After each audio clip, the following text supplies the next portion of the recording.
Good morning, good afternoon, good evening. Your Excellencies, Honorable Ministers, Ambassador, Director General, in my capacity as the outgoing President of the 73rd World Health Assembly, I am pleased to welcome you all once again. It was just over a year ago that I addressed this august body for the first time, in circumstances very similar to the one in which we are meeting today. As I noted, it was an honor and privilege for me personally and for my country, the Commonwealth of the Bahamas, a small archipelago and member state of the Caribbean community, to serve as President of the 73rd World Health Assembly, albeit virtually, rather than in our usual in-person meetings to which we had become so accustomed.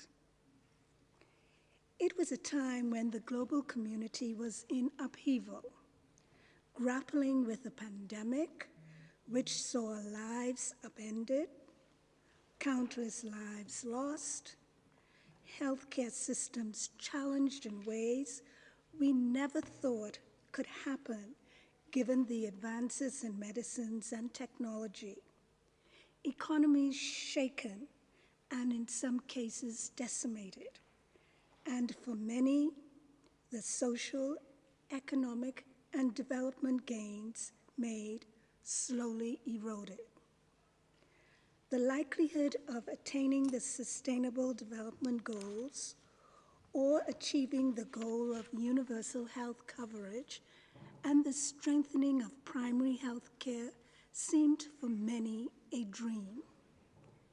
There was so much uncertainty, and the multilateral system and international cooperation we have all come to expect, challenged, and sometimes even questioned. In the midst of it all, the WHO continued to labor on, offering that beacon of hope in the darkness for so many who lacked the resources and technical know-how to make sense of what was happening, of Florence Nightingale to so many, and for that, we say thank you. The organization and its team of professionals not only continued to toil to find answers and make sense of it all, but continued with the other work that it had been tasked, such as Ebola, the Global Action Plan for the Prevention and Control of Non-Communicable Diseases, recommendations to improve diabetes prevention, treatment, and monitoring, to name just a few. Excellencies, ladies and gentlemen, much has transpired since our de minimis session last May and our resumed session in November. We saw the discovery and approval of vaccines to combat the pandemic we all faced. We witnessed healthcare professionals going above and beyond the call of duty to save lives, neighbors helping neighbors, countries displaying a sense of altruism by sharing when some had none or needed a helping hand. While there has been progress, and in some instances very rapidly, I may add, much still remains to be done. We have heard the cry time and time again that too many are being left behind. The Bahamas, my country, has not gone unscathed. As an archipelagic nation, the realisms of outbreaks occurring on multiple islands has been realized. Increasing resources requirements for ensuring delivery of the highest quality of COVID-19 care to all our citizens and residents is an actuality we bear. Our peoples, like those of other nations, have experienced disruptions in well-being through the social and economic challenges brought on by the pandemic. Thankfully, with the availability of the COVID-19 vaccine, access through the COVAX facility and donations, the Bahamas is moving firmly toward having priority groups in the first instance vaccinated. Recognizing that vaccinations signal the beginning of the end of this woeful pandemic, a fully vaccinated population in the shortest period possible is our aim as we seek to regain pre-COVID normalcy across our nation.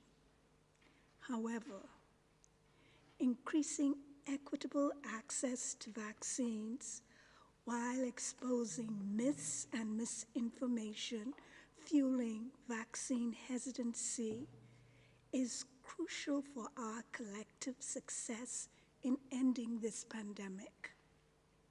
But in the process, it is also important that we incorporate lessons learned while we build back better to take advantage of the technologies available to us, and in so doing, ensure that we leave no one behind. The need to remove trade barriers, export measures, and other transit issues that block, restrict, or slow down the supply and movement of vaccines, raw materials, protective equipment, component and supplies needed to ensure equitable distribution globally is most urgent. Excellencies, ladies and gentlemen, the year 2020 is one which will long be in our collective memories as the year when the world was reminded of the undeniable importance of global, regional, and national preparedness for health emergencies, as it is certain that this COVID-19 pandemic has presented an existential threat to us all. Director General Dr. Tedros, the Bahamas is delighted to have had the opportunity to serve as president of this August Assembly during the past year, and we thank you, the Secretariat, and member states for this opportunity. Before we proceed to the election of officers for the 74th Health Assembly, it is my privilege to inform you of the presence of several distinguished high-level guests. We are honored to have them with us, and with further ado, I would like to invite the first of our speakers, the Federal Councillor Alain Bessette, for his remarks. Mr. Bessette, you have the floor, sir.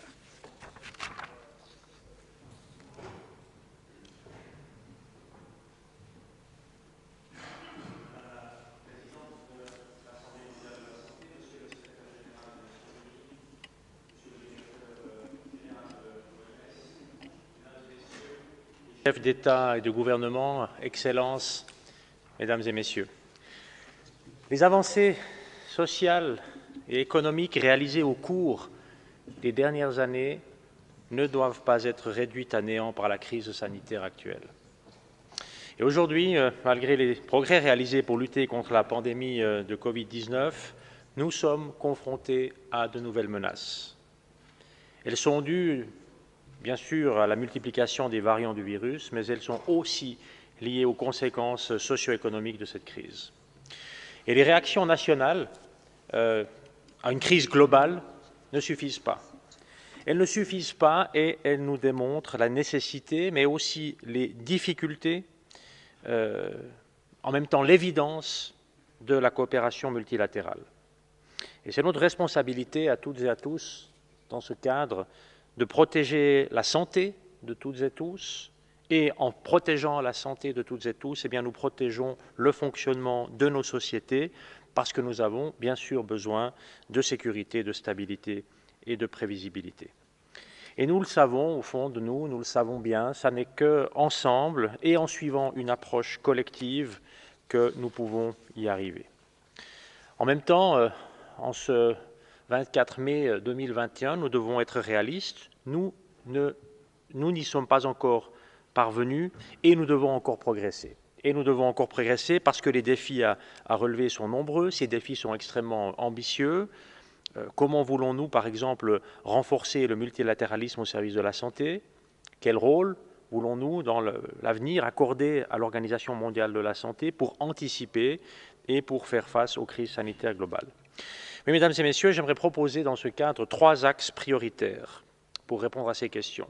D'abord, le rôle fondamental du multilatéralisme, ensuite, le renforcement de l'OMS, et enfin, la protection de nos sociétés face à une telle crise. Tout d'abord, le renforcement du multilatéralisme. Nous devons réaffirmer ici, clairement, haut et fort, qu'il n'y a pas d'alternative au multilatéralisme. Et plus d'1 an après le début de la pandémie, nous avons une occasion unique de le faire. La Suisse, vous le savez, s'est engagée dès le début de la crise sanitaire pour une solution, une réponse qui soit globale et qui soit multilatérale, avec plusieurs objectifs, parmi lesquels de garantir un accès rapide, abordable, équitable aux vaccins, mais pas seulement aux vaccins, aussi aux diagnostics, aussi aux thérapies contre le nouveau coronavirus. Et dans ce sens, la Suisse a annoncé il y a peu une contribution supplémentaire à hauteur de 300 millions de francs destinée à l'accélérateur ACT, et plus d'1 tiers de ce montant doit soutenir le mécanisme COVAX. Nous avons également eu l'occasion, encore ce matin, de soutenir fortement l'initiative BioHub de l'OMS en mettant à disposition un laboratoire de sécurité biologique pour conserver les virus Covid-19 et autres pathogènes. Cette crise nous a aussi montré, mesdames et messieurs, que les collaborations efficaces et innovantes avec le secteur privé sont possibles. Le partage volontaire de licences, par exemple, a permis l'accès et le développement de produits médicaux, tout en respectant les exigences technologiques et de sécurité. Et nous devons aujourd'hui nous appuyer sur ces expériences, réalisées dans l'urgence de la crise également, pour développer et étendre ces projets à plus grande échelle. Et ces collaborations innovantes constituent aussi une occasion à saisir pour bâtir un système de protection sanitaire global avec l'Organisation mondiale de la santé en son centre. Nous devons réinstaurer la confiance dans les solutions multilatérales, faire en sorte également que les frontières restent ouvertes pour le commerce et redire ici, nous le savons, aucun pays, nous l'avons vu, la preuve a été faite ces derniers mois, aucun pays n'est en mesure de gérer cette crise sanitaire seul et l'importance de la collaboration multilatérale est aujourd'hui plus évidente que jamais. Cela dit, il ne suffit pas de le dire, il faut encore le réaliser et pour y parvenir, eh bien, il faut une structure claire de gouvernance, une architecture universelle de protection de santé qui sont absolument nécessaires. Et cela justement m'amène à mon deuxième point. Et le deuxième point, le deuxième axe prioritaire, c'est le renforcement de l'Organisation mondiale de la santé. La crise que nous vivons le montre de manière assez évidente. C'est devenu, enfin, ça l'était déjà pour beaucoup, mais enfin aujourd'hui on ne peut plus le contester, c'est une évidence. Nous devons renforcer l'OMS, le mandat normatif, le mandat technique, le mandat opérationnel de l'Organisation mondiale de la santé doit être renforcé. Oui, nous avons besoin, et nous le voyons encore plus évidemment aujourd'hui, nous avons besoin d'une OMS forte, et si nous avons des attentes importantes à l'égard de l'OMS, et si nous voulons qu'elle se montre toujours efficace lors de crises, nous devons, en tant qu'État membre, lui accorder des compétences qui soient suffisantes pour agir et lui accorder un financement qui soit prévisible et qui soit indépendant, en particulier pour le programme d'urgence sanitaire. Dans ce cadre, c'est l'occasion aussi pour moi de vous dire ici que la Suisse soutient l'idée d'un traité sur les pandémies avec comme objectif de renforcer le rôle de l'Organisation mondiale de la santé et d'assurer une meilleure mise en œuvre du règlement sanitaire international. Au cours des dernières années, de nombreux pays, parmi lesquels la Suisse, se sont attelés à mettre en place les mesures requises par le règlement sanitaire international. Et je dois le dire, nous nous sentions préparés à faire face à une épidémie, mais partout dans le monde, nous avons été souvent dépassés par la réalité. Et donc, Excellences, Mesdames et Messieurs, nous pouvons tous faire mieux. Et nous pouvons faire mieux en renforçant nos systèmes de santé. Nous pouvons faire mieux en appliquant pleinement le règlement sanitaire international. Et nous pouvons faire mieux encore en promouvant l'approche One Health. J'en viens maintenant à mon troisième axe de priorité, la protection de la santé de nos populations et par conséquent la protection du fonctionnement de nos sociétés. Et à cet égard, j'aimerais une nouvelle fois dans ce cadre saluer le travail indispensable et remarquable du personnel soignant, le remercier de son engagement exemplaire. Pour ce qui concerne la lutte collective contre les pandémies, eh bien, la préparation et cette lutte collective contre les pandémies doivent être reconnues, comme par exemple, quand on parle de paix, de sécurité internationale, doivent être reconnues comme un investissement dans la protection des populations et dans la protection de nos modes de vie et la protection de nos sociétés. Cette crise sanitaire touche tout le monde, mais elle frappe encore plus durement les plus vulnérables. C'est bien le problème que l'on rencontre à chaque épidémie ou pandémie, le risque d'accroître fortement les inégalités. Et nous savons que cette crise se décline désormais aussi en une crise humanitaire. Les conséquences sanitaires, les conséquences socio-économiques de la pandémie ont creusé les inégalités, ont attisé les hostilités.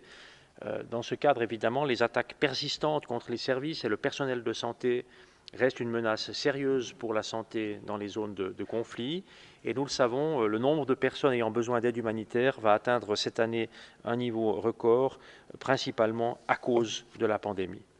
Et nous sommes dans ce cadre persuadés que le dialogue sur la santé est fondamental pour trouver un terrain d'entente pour la paix. Il y a bientôt 10 ans que je suis ministre de la Santé pour la Suisse et depuis 10 ans, je suis convaincu que la santé est un enjeu global de première importance, de premier plan. C'est encore confirmé maintenant, malheureusement, au travers de la crise que nous vivons. Et avec les partenaires de l'initiative mondiale Santé pour la paix, eh bien, la Suisse s'engage à œuvrer en faveur de solutions durables pour faire face aux urgences sanitaires dans les contextes humanitaires. Mesdames et Messieurs, Excellences, évaluer la riposte internationale à la pandémie, tirer les leçons de cette crise, ces thèmes dominent actuellement l'agenda des rencontres au plus haut niveau politique, par exemple lors du dernier Global Health Summit du G20. Cet engagement politique est essentiel pour nous prémunir contre de futures crises sanitaires, car les défis que nous devons relever sont conséquents. Et pour y parvenir, nous sommes plus que jamais appelés à réunir nos forces, à renforcer le multilatéralisme, la solidarité ainsi que la coopération internationale. Dans une assemblée mondiale de la santé normale, Excellences, Mesdames et Messieurs, c'est maintenant le moment, à la fin de mon discours, où je vous dirai, et je me réjouis de vous retrouver ce soir pour l'accueil de la Suisse autour d'un verre et d'un moment à partager ensemble. Cette année est spéciale, je ne peux malheureusement pas vous y inviter cette fois-ci, mais je me réjouirai beaucoup. Une prochaine occasion, lorsque nous aurons ensemble dépassé cette situation, lorsque nous aurons ensemble vaincu cette pandémie, de pouvoir à nouveau vous inviter au nom de la Suisse pour une rencontre physique. Merci beaucoup de votre attention.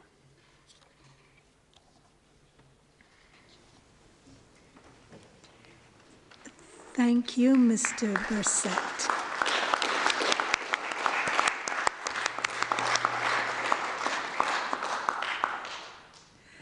I'm pleased to now invite the President of France, His Excellency President Emmanuel Macron, to address us. Chef d'État et de gouvernement, Monsieur le Directeur général de l'Organisation mondiale de la santé, cher Tedros, la pandémie n'est pas vécue, mais nous pouvons déjà en tirer ensemble plusieurs leçons.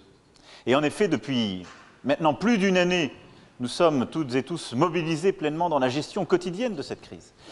Mais le temps est venu, et vous nous en offrez l'occasion, à travers cet échange, d'en tirer des enseignements. Le premier enseignement de cette crise, c'est que nous ne pouvons réussir qu'ensemble. Aucun pays seul ne sauvera le monde, et aucun pays ne se sauvera d'ailleurs seul. Chacun de nos concitoyens l'a parfaitement compris. Cette pandémie est mondiale par essence. Elle a été par les mécanismes de contamination, elle l'est dans nos réponses. La réponse, elle ne peut donc être que multilatérale. C'est-à-dire la seule réponse internationale coopérative qui permet d'articuler les différents niveaux selon un principe de subsidiarité. Au national, les décisions souveraines et l'organisation des soins, ce qui implique un investissement massif dans tous les systèmes de santé.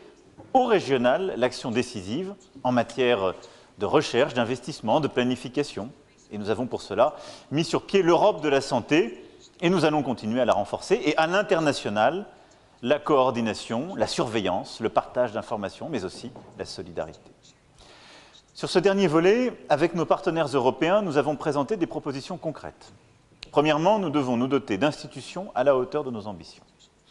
L'Organisation mondiale de la santé doit être le cœur, la boussole de notre santé globale. Cette organisation doit être à la fois robuste en temps de crise, suffisamment agile pour réagir en urgence, solide face aux polémiques, totalement transparente pour inspirer confiance, avec une gouvernance claire et transparente pour ne subir aucune pression diplomatique et ne pouvoir être soupçonnée d'aucune pression de ce genre. La France soutient donc le renforcement de l'Organisation mondiale de la santé dans son rôle normatif et pour la préparation et la riposte aux futures crises sanitaires. À cet égard, nous devons améliorer le financement de l'Organisation mondiale de la santé pour qu'il soit plus durable, plus prévisible, moins dépendant de quelques grands donateurs. Nous devons aussi étudier les propositions aujourd'hui sur la table pour renforcer sensiblement l'indépendance et l'autorité de l'organisation. Deuxièmement, nous devons travailler collectivement à renforcer la mise en œuvre du règlement sanitaire international. J'ai souhaité pour cela que la France participe à une phase pilote de revue par les pairs des capacités de préparation des États membres aux pandémies. Nous devons aussi donner la possibilité à l'OMS, à travers des missions de réaction rapide, d'être présente sur le terrain dès les premiers signaux d'apparition d'une épidémie. À ce titre, je soutiens la proposition d'attribuer à l'OMS une compétence d'enquête sur les pathogènes potentiellement pandémiques, qui lui donnerait un accès rapide à tous les territoires concernés. La transparence et le partage des données sont absolument clés. Ensuite, la crise sanitaire nous a rappelé que la santé humaine est indissociable de la santé animale et environnementale. C'est la fameuse approche « une seule santé » qui doit guider nos efforts pour être mieux préparés aux prochaines pandémies. Là-dessus, nous avons commencé à avancer, nous l'avons ensemble lancé en novembre dernier à Paris. Nous devons continuer d'élaborer, d'étayer, de concrétiser cette initiative. Enfin, et ce sujet me tient particulièrement à cœur, la pandémie actuelle, avec son cortège de désinformation, nous a permis de constater l'importance de la science et de systèmes de santé robustes. L'accès aux données scientifiques, à une information fiable, la formation du grand public comme des personnels de santé sont essentiels dans le combat actuel contre la pandémie et seront au moins aussi importants face à tous les chocs que nous ne manquons pas de connaître dans les années et décennies à venir. C'est pourquoi, en juin 2019, nous avons initié, avec l'Organisation mondiale de la santé, le projet d'une académie qui serait destinée à former aux enjeux sanitaires globaux les responsables publics, les dirigeants d'entreprises, les forces vives de la société civile mondiale. Car la santé, si elle est fondée sur la science, nous concerne tous.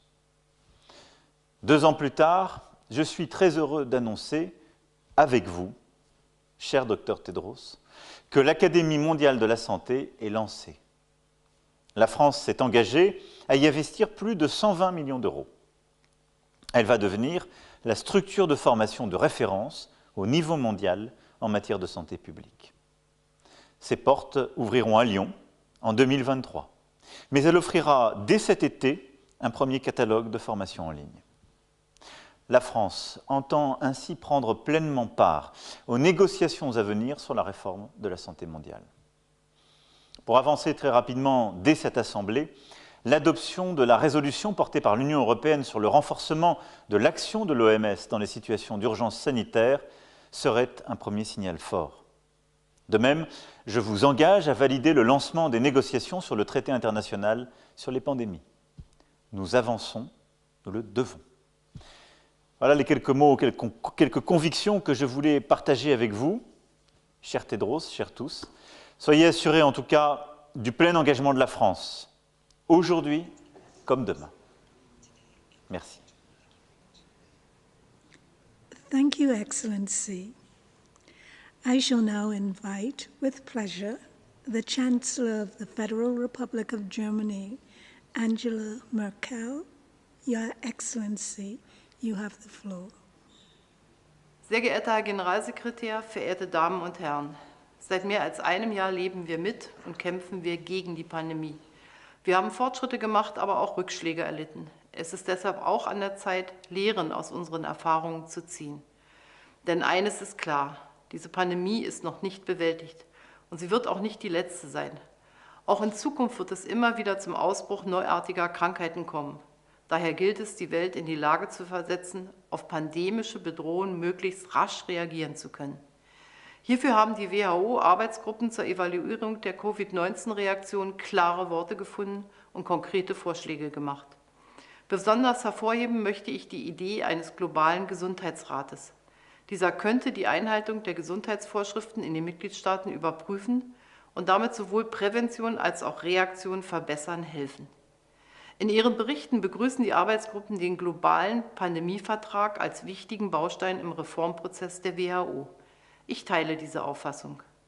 Wir sollten diese Vorschläge aufgreifen, gemeinsame Regeln erarbeiten und für deren Einhaltung Sorge tragen. Damit wäre sowohl der Vorsorge jeder einzelnen Nation gedient, als auch der gemeinsamen Alarm- und Reaktionsfähigkeit. Die Pandemie führt uns besonders vor Augen, wie wichtig internationale Zusammenarbeit ist. Die WHO sollte deshalb weiter eine Führungsrolle bei der globalen Gesundheitsvorsorge übernehmen. Dafür müssen wir die WHO aber auch finanziell und personell nachhaltig unterstützen. Darüber diskutieren wir bereits seit Jahren. Nun gilt es aber umso mehr, endlich zu handeln. Das sollte uns unser aller Gesundheit wert sein. Daher möchte ich alle einladen, die noch nicht dabei sind oder noch zögern, die Idee eines globalen Pandemievertrags zu unterstützen. Nach der Pandemie ist vor der Pandemie. Auf die nächste sollten wir möglichst gut vorbereitet sein. Das ist das Signal, das ich mir von dieser Weltgesundheitsversammlung erhoffe. In diesem Sinne wünsche ich viel Erfolg, den wir alle weltweit dringend brauchen. Vielen Dank.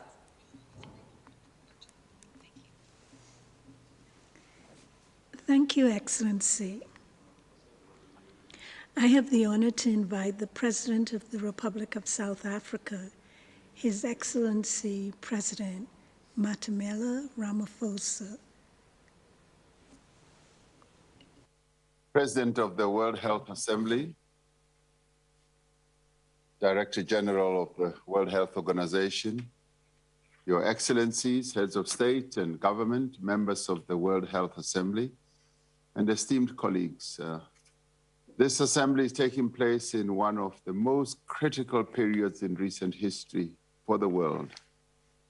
Every country is affected by this pandemic. Millions of lives have been lost. Every sphere of life has been disrupted.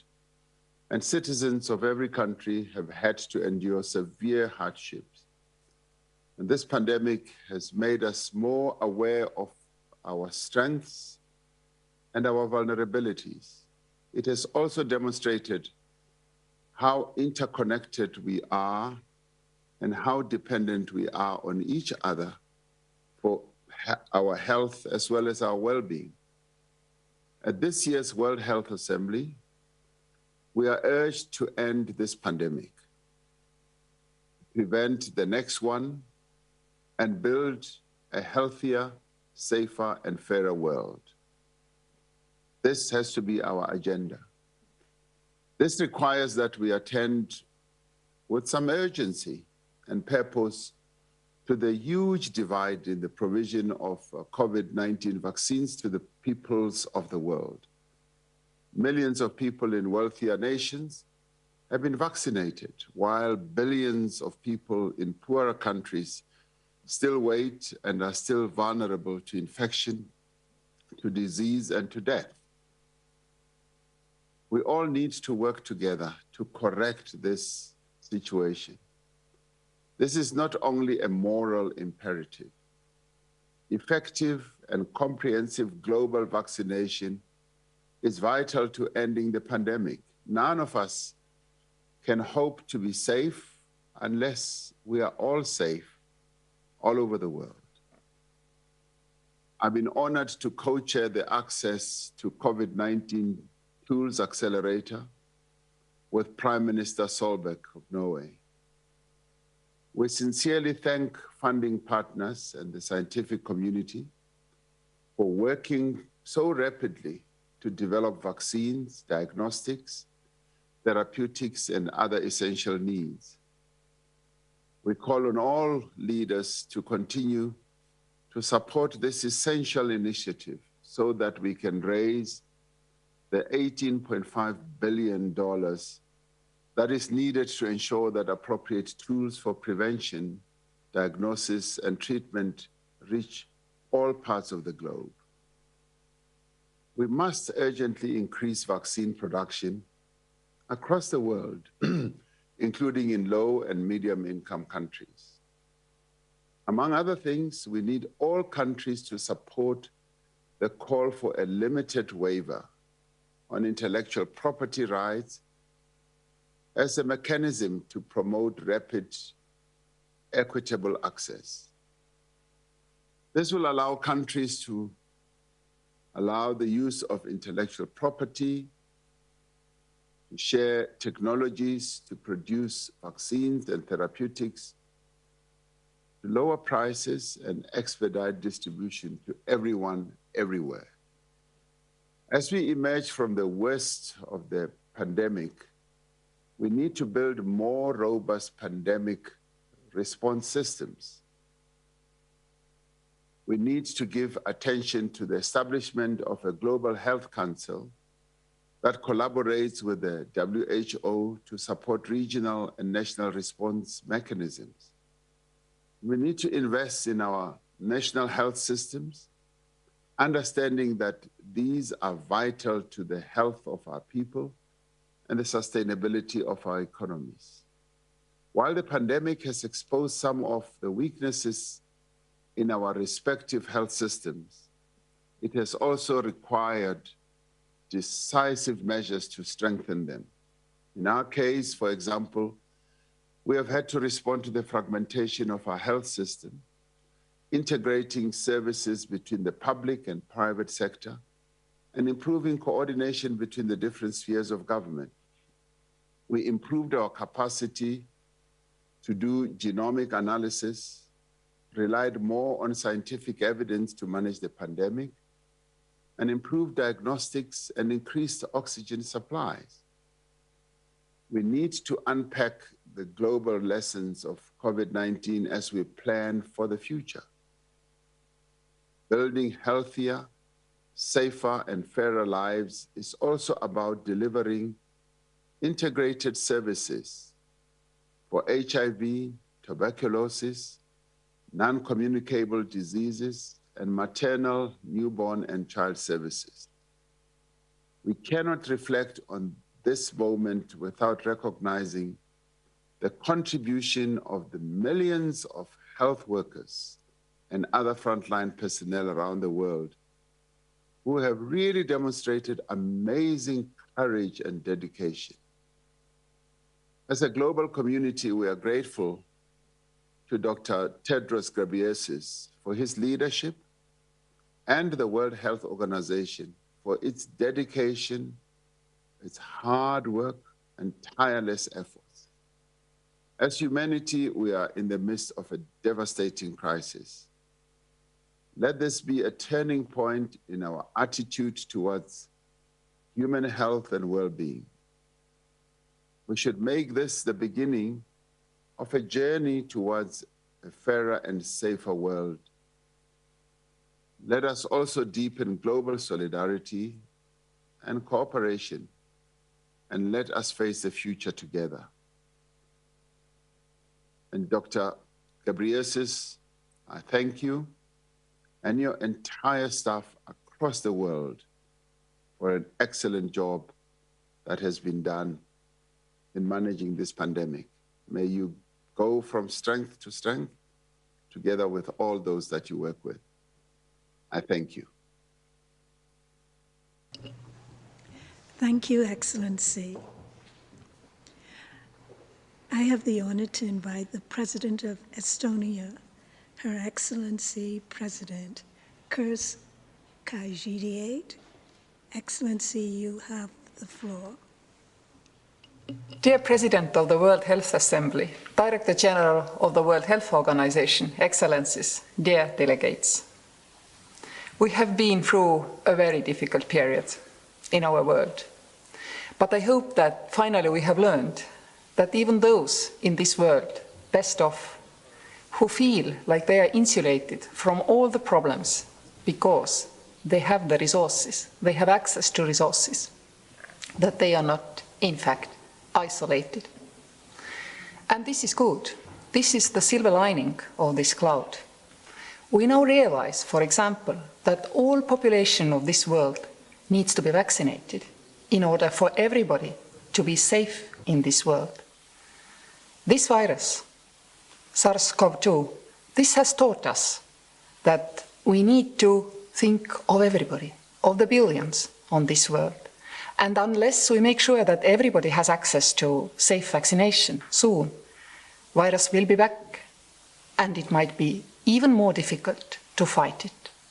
Mutations are created everywhere, not only among those who are rich and best off and can vaccinate, but also in the bodies of those who are still waiting.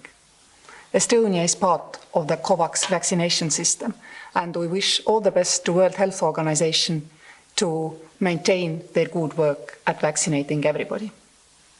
But we must also understand that vaccination for all other diseases has stalled in the last year. Children, hundreds of millions of children, have missed school meals. And then there are wars, other problems of our world, which will be enhanced by the bad developments in the climate change process. The wars mean that children, women, adolescents suffer most. For example, in Afghanistan, out of 34,000 midwives, only 6,000 can work and help women because there is war.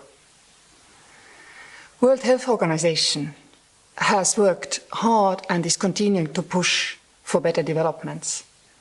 And we believe that new technologies help them to work even better for everybody on this world. Estonia has been part of the World Health Organization's push for global vaccination certificate development, which will help us to return to traveling globally. But this is not enough. Many countries cannot participate because they do not have digital e-health systems. I hope, that's my dream, that in 5 years' time, every country in this world will have at least digital population registry, where every mother can register the birth of every child from the mobile phone or other tools accessible for them without going anywhere. And you know why this is very important? This way, technology will make vaccination, nutrition help, universal health care, if one day we are willing to provide them to each and everybody on this world, accessible. Because at least, and this is really the lowest common denominator, at least we would know who was born to whom and where. This is how we in Estonia see how technology can come to help to resolve the global health problems. Yes, it will not resolve everything, but at least we will know exactly where and how big our problems are. In Estonia, we have created a universal healthcare model. We have created a system where children are fed at school. And we have also created a digital ecosystem to make sure that nobody misses out. I really wish this for all of the world, for all children, women, and adolescents of this world. Thank you for listening. Thank you, Excellency. I shall now invite with pleasure the Prime Minister of Antigua and Barbuda, His Excellency, the Honorable Gaston Brown.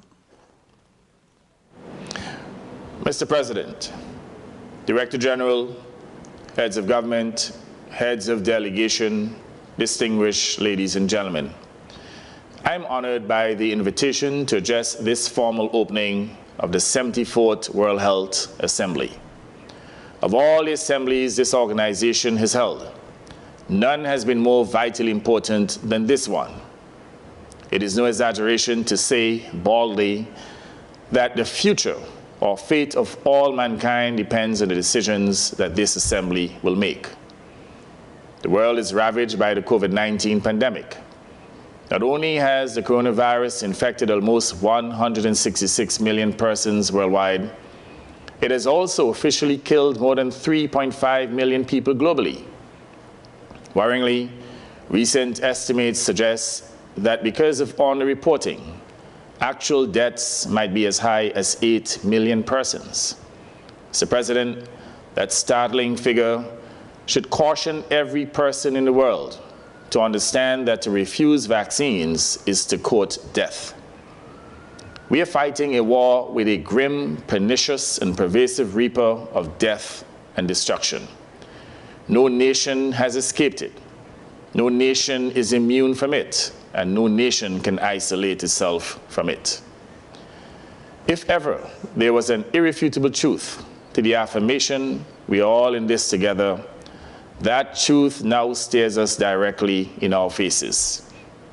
Mr. President, realistically, the global community is in the midst of two catastrophic events. The first and preeminent tragedy is the distressful deaths of millions of people, and the second is the ruination of economies globally. Some wealthy nations may survive these two afflictions, but the majority will not. In any event, no country, however rich, will escape the consequences unscathed.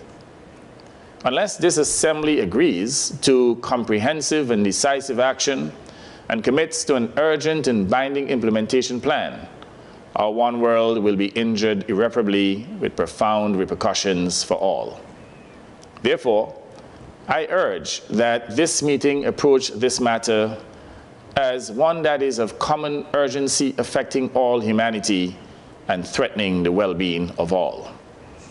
In this connection, we are all aware that a few of the world's richest nations had contracted to purchase exclusively more than 50% of the 4 vaccine types that had been produced up to May 7th, when the WHO listed China's Sinopharm COVID-19 vaccine for emergency use. This situation has led to a flood of vaccines in a few wealthy countries and a drought in the majority poorer nations. It should distress us all that of the 1.6 billion vaccines already administered globally, over 50% have gone to wealthy countries, while low-income countries and vulnerable states have received minuscule amounts. Global economies will not recover if some nations are fully inoculated and others are left deprived. Vaccine equity is critical to achieving global herd immunity and to contain the emergence of more deadly and debilitating COVID-19 variants. No person of conscience should be comfortable witnessing the awful television images of the bodies of COVID-19 victims floating in rivers, or the mass burning of their corpses, or hundreds of people being thrown anonymously into mass graves. The leaders of our one planet are summoned to serve a higher purpose, the worthy cause of saving lives. In this regard, this ignoble system of vaccine apartheid must end, and end now. Nations that have stockpiled more vaccines than they require must release them to those who need them.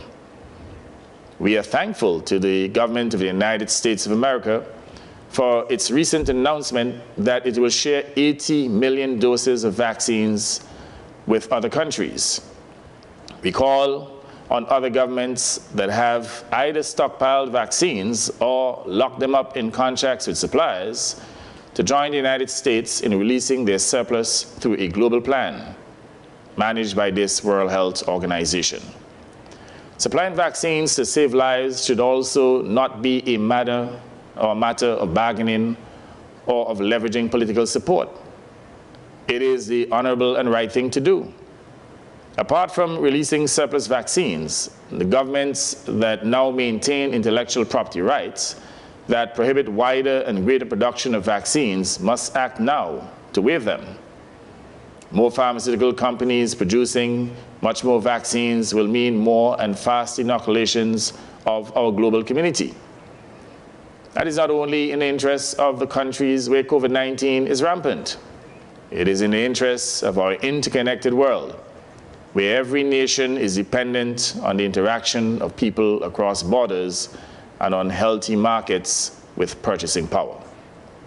It is especially troubling to many small states, including mine, that because our capacity is wrongly measured by our relatively high per capita income, we are denied access to supply of critical life-saving vaccines under the COVAX facility unless we pay.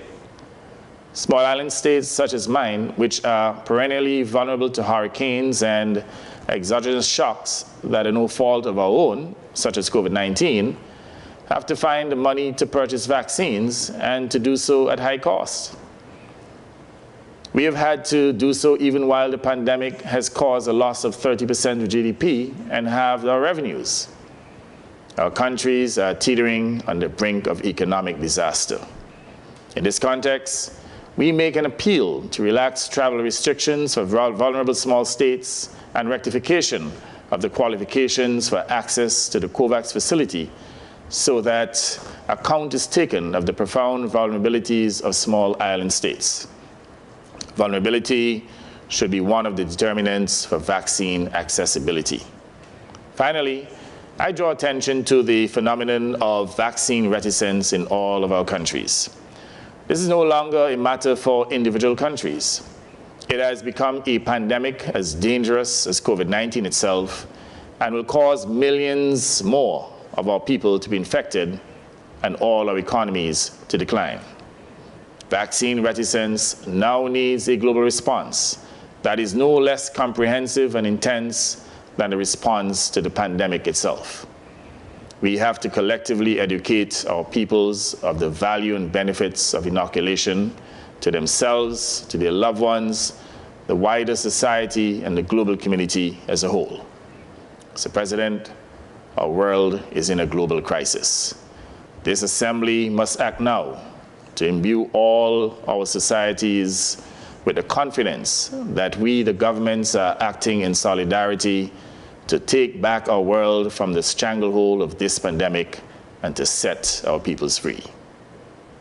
I thank you. Thank you, Excellency. I have the honor now to invite the Prime Minister of Spain, His Excellency Pedro Sánchez Pérez Castellón, to address us. Señoras, señores, comienza hoy la Asamblea General de la Organización Mundial de la Salud, una reunión trascendental para el futuro del sistema global de salud. La pandemia, como sabemos, no ha terminado. Aunque hay algunos países que están viendo la luz, debemos seguir haciéndole frente con convicción y para ello la prioridad es garantizar el acceso universal a las vacunas.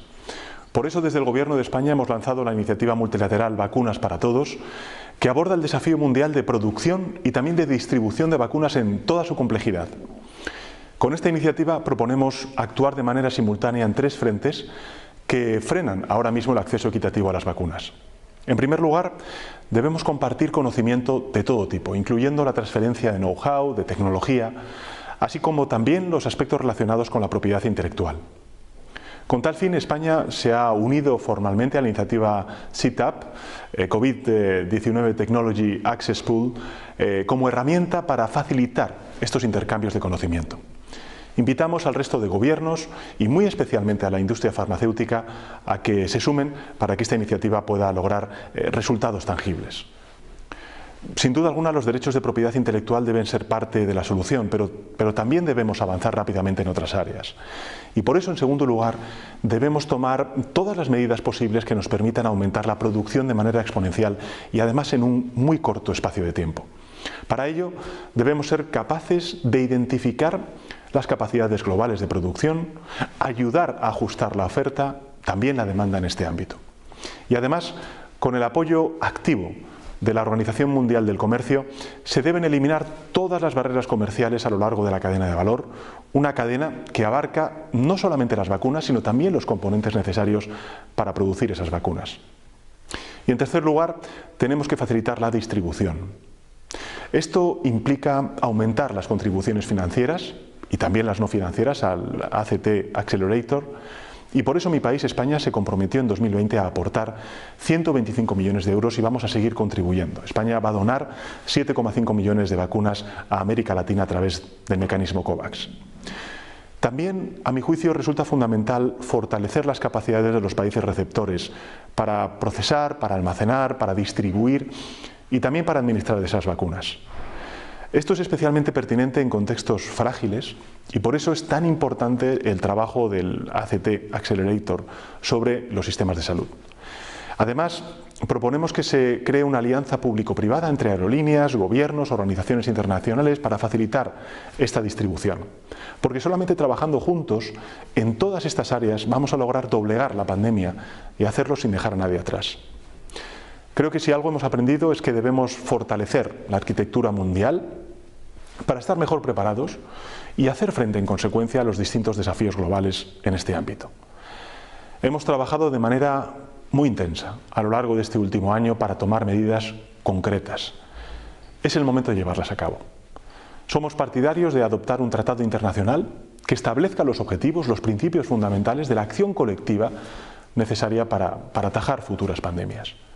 Debemos aprovechar el impulso y el compromiso político al más alto nivel para garantizar la inversión política, también la financiera a largo plazo, que requieren precisamente este tipo de emergencias que son las emergencias sanitarias globales. Necesitamos en consecuencia un enfoque holístico que tenga en cuenta la salud humana, también la medioambiental, que son dos caras de la misma moneda y que además estoy convencido de que este tratado es la mejor forma de hacerlo realidad. Señor Director General, sabe bien que cuenta con el apoyo de España para la Organización Mundial de la Salud. También contamos, y lo hemos sentido a lo largo de estos últimos meses de pandemia, todo el apoyo de su organización. Sigan ustedes desempeñando esta labor de liderazgo. Si actuamos unidos, juntos, estoy convencido de que podremos salir más fuertes de esta crisis. Gracias. Thank you, Excellency.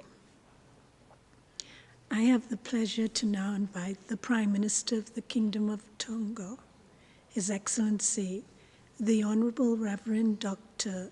Pohiva Tohioniti. Sir, you have the floor. WHO Director General Dr. Tedros Ghebreyesus, President, Your Excellency Ms. Ghebreyesus, Your Excellencies, distinguished delegations of member states, guests, ladies and gentlemen. On behalf of His Majesty's government, I'd like to join others in welcoming us all to the 74th World Health Assembly. As I join you virtually today, I am proud to say that the Kingdom of Tonga is one of the few countries in the world to be completely COVID-19 free. Tonga activated early its national task force for COVID-19, jointly with the National Emergency Management Committee in February 2020, even before the first case was reported in the Pacific. The Joint Committee developed an action plan and issued early travel advisories, diversion orders, regulations, and policies to facilitate rapid response. Heeding WHO's warnings, we knew from the very beginning that we must act decisively to protect our people. So already by March 2020, we had declared COVID-19 a national public health emergency. We worked quickly to put infrastructure in place, refurbishing and renovating facilities to serve as quarantine and treatment centers, and establishing a brand new laboratory with gold standard RT-PCR technology. We trained our health staff, including in the outer islands, so that they would be ready to treat cases. And we scaled up mental health and psychological support to help our people cope with this difficult time. And now we are working to vaccinate the population. To date, we have reached more than 25% of our target population. Through all of this and through the cooperation of our health, His Majesty's Armed Forces, police and border control staff, along with the more than 100,000 people who make up Team Tonga, we have so far been able to keep COVID-19 at bay. Of course, none of this would have been possible if it were not for the support we received from WHO and key donor partners. WHO has been instrumental in helping us to ensure that our response measures are based on the best possible data and science. I thank Director General Dr. Tedros for his strong visionary leadership, and Western Pacific Regional Director Dr. Takeshi Kasai for his deep understanding and appropriate guidance targeted to the Pacific Island countries. In addition, we have received direct technical and financial assistance from the Asian Development Bank, Pacific Community, UNICEF, World Bank, and the governments of Australia, China, India, Japan, New Zealand, UK, and USA, along with the support provided through those behind COVAX, such as the European Union. For this, we are very grateful. On that note of collaboration, I want to take this opportunity to remind us all why we are here today. We are here brought together by the World Health Organization because we are faced by tremendous challenges that can only be addressed through collective action by all of us. Today, we face the COVID-19 pandemic, and our only way out of this is by working together. But we will face further pandemics and other issues which threatens lives, livelihoods, and health. In the Pacific, for example, we are all too aware of the increasing impacts of climate change and how it threatens our people. We cannot effectively address these issues without the convening power of a body like WHO. So, over the next 5 days, I call upon all of us to put aside our differences and come together collectively to address our common threat. Let's work together to build the sustainable systems that will ensure that all countries are able to meet future health needs. Let history show that the leaders of today had the courage to act collectively for the betterment of humanity. Only then will we be able to build for a better future for the globe, for a healthier, safer, and fairer world for all. Tuafatu. Thank you, Excellency. I am delighted to now invite the Secretary General of the United Nations, His Excellency Mr. Antonio Guterres, to address us.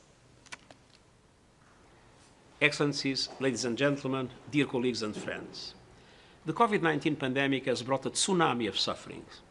Over 3.4 million lives have been lost. Some 500 million jobs have gone. Trillions of dollars have been wiped from global balance sheets. The most vulnerable are suffering most, and I fear this is far from over.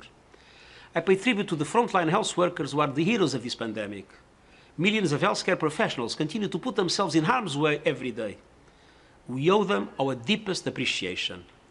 This includes our colleagues at the World Health Organization who are working around the world to support member states in saving lives and protecting the vulnerable. Excellencies, colleagues, friends, from the start of the COVID-19 pandemic, I have warned of the dangers of two-speed global response. Sadly, unless we act now, we face a situation in which rich countries vaccinate the majority of their people and open their economies, while the virus continues to cause deep suffering by circling and mutating in the poorest countries. Further spikes and surges could claim hundreds of thousands of lives and slow the global economic recovery.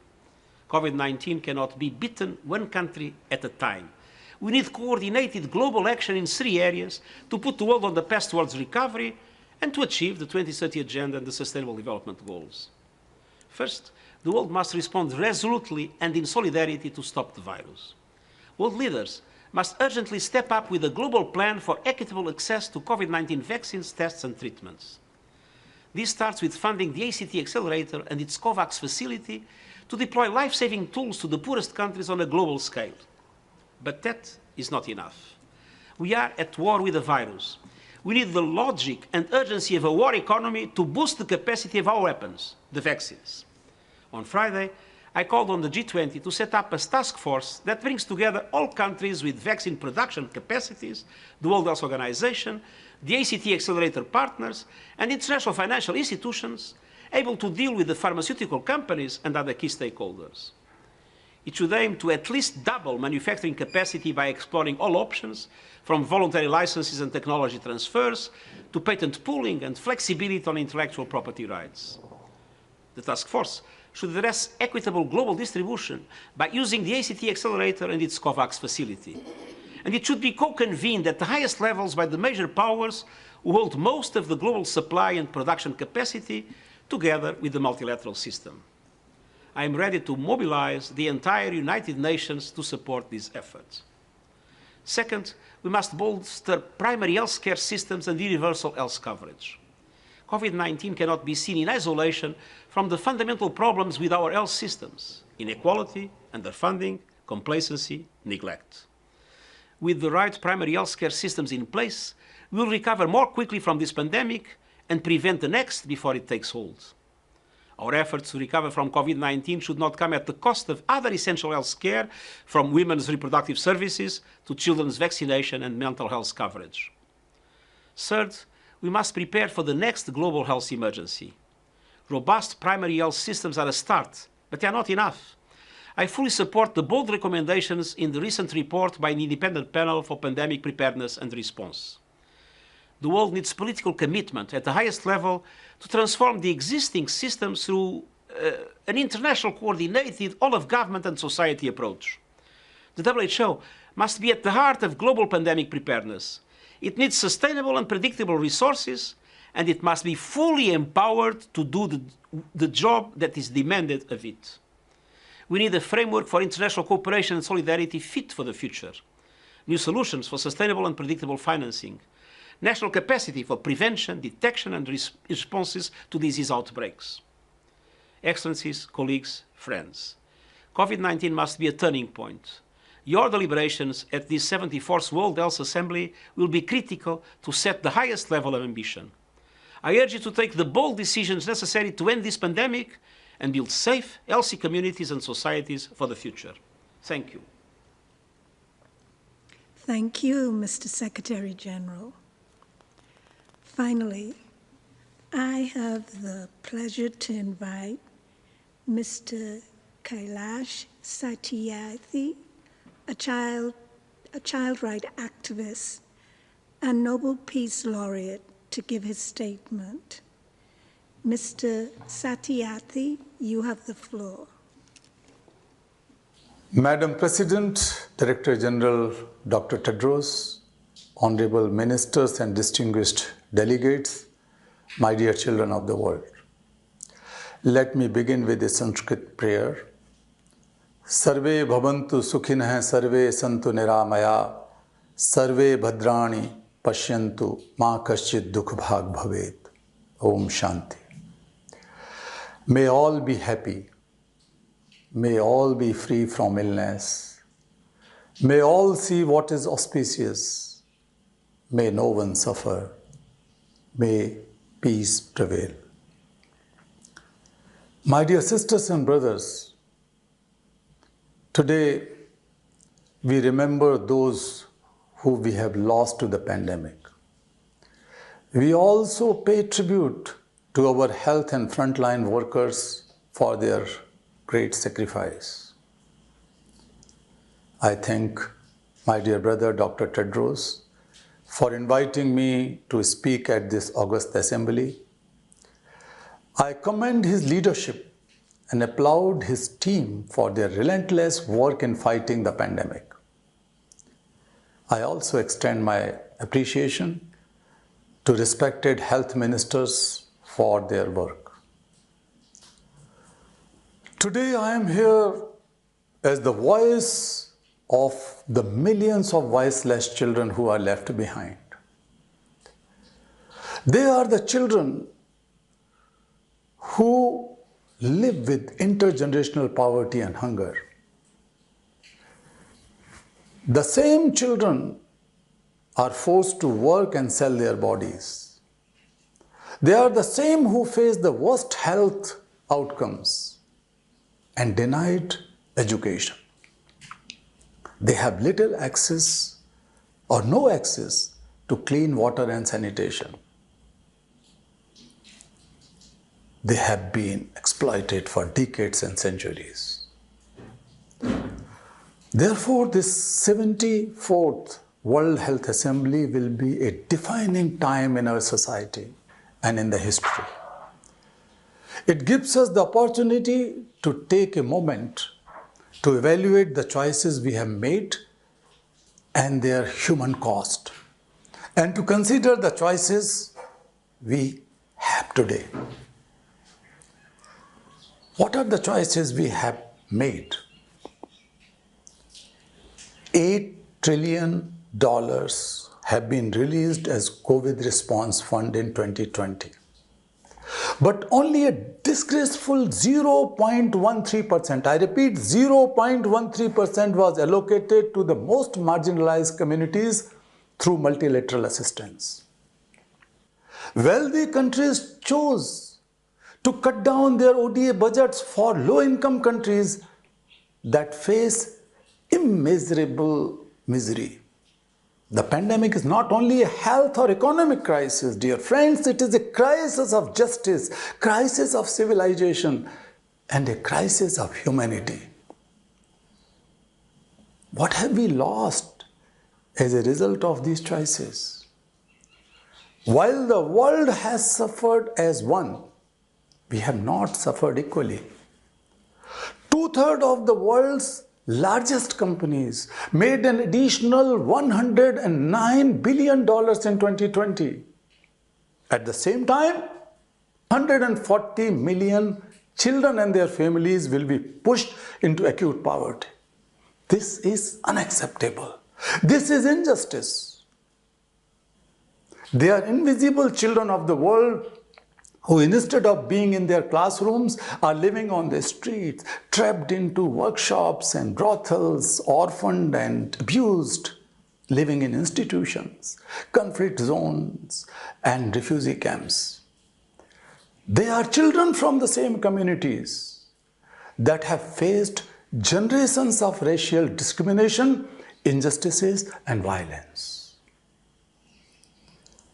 Friends, they are the children who are working in cocoa fields of Ghana and Ivory Coast, and the children in Colombia's coffee fields.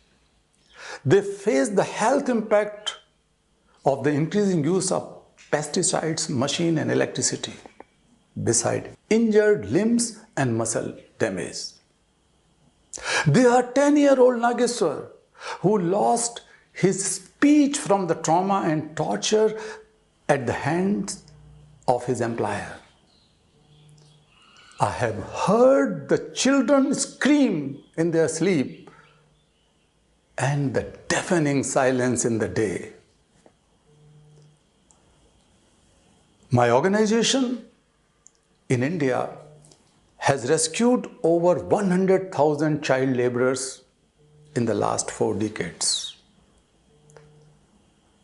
Let me tell you that most of these rescued children were suffering various health problems, different ailments, diseases, burns, weak teeth and eyesight, malnutrition, developmental challenges, tuberculosis, and so on. The health impact of child labor is felt throughout the life. Today, we have, unfortunately, 152 million children working at the cost of their childhood and freedom in the world. But due to this pandemic, the number is now set to increase in millions more for the first time in decades. Therefore, what choices lie ahead of us? Experts have warned that the next wave is likely to target children. This is what we know today. We cannot wait for the house to be on fire again for us to have the extinguishers ready. If we don't learn from our mistakes, we will not be losing our people because of the virus, but because of our lack of preparedness, apathy, and complicity. We have to build back better for our future. The COVAX initiative is a step in the right direction, but only compassionate politics and moral leadership can give it any meaning. Wealthy nations must support economically excluded communities by making COVAX inclusive, democratic, and well-resourced. If there is one thing we have been forced to learn today, is that till everyone is safe, none of us are safe. It is true of both people and nations. It is the hour of crisis that true character of leaders is demonstrated. Every child deserves their fair share of the world. We need urgent and accountable action to protect them. So, I call upon agencies of the United Nations must stand united now. This is the time to act with the true spirit of multi-sectoral partnership for children. In this regard, I recommend an interagency high-level group to recommend concrete and time-bound actions to safeguard our children who are directly or indirectly affected by COVID. Secondly, I demand the waiver of all intellectual property restrictions on COVID vaccines manufacturing, democratization of technical knowledge, and access to raw material. Perhaps you are aware that 170 former world leaders and Nobel laureates recently demanded the waiver of intellectual property restrictions on COVID vaccines. I thank President Biden for supporting this demand. Other countries must also do the same. Thirdly, protect our children now and from immense mutations of the virus. We have seen the devastating situations in India, United States, Brazil, and Nepal. It is possible anywhere in the world. We hope to organize focused consultations with the experts to support the efforts of WHO and national governments to protect the most left behind children from this virus. Finally, I call on you, respected health ministers, to create budgeted action plans and constitute task forces to reach the poorest and most marginalized children in your countries. This will ensure vaccination, pediatric facilities, and social protection floors. High-income countries must support this.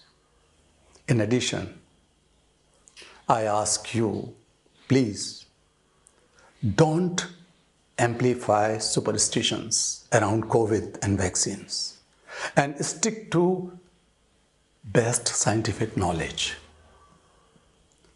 Dear sisters and brothers, we are at a crossroads and generations will pay the price of our choices we make today. Profit, politics, and property can wait, but not our children. Their freedom, safety, and childhood cannot wait. If we leave entire populations of children behind, any investment in healthcare will fall through the cracks between one generation and the next. Dear sisters and brothers, I call upon you, let us globalize compassion for our children. Let us globalize compassion as we move forward from the wreckage of this pandemic. Let us take all our children with us. Thank you. Thank you, Mr. Satyarthi. We would like to sincerely thank all our distinguished guests for their words of encouragement and solidarity. It is my honor to now invite the Director General of the World Health Organization, Dr. Tedros, to address us. You have the floor.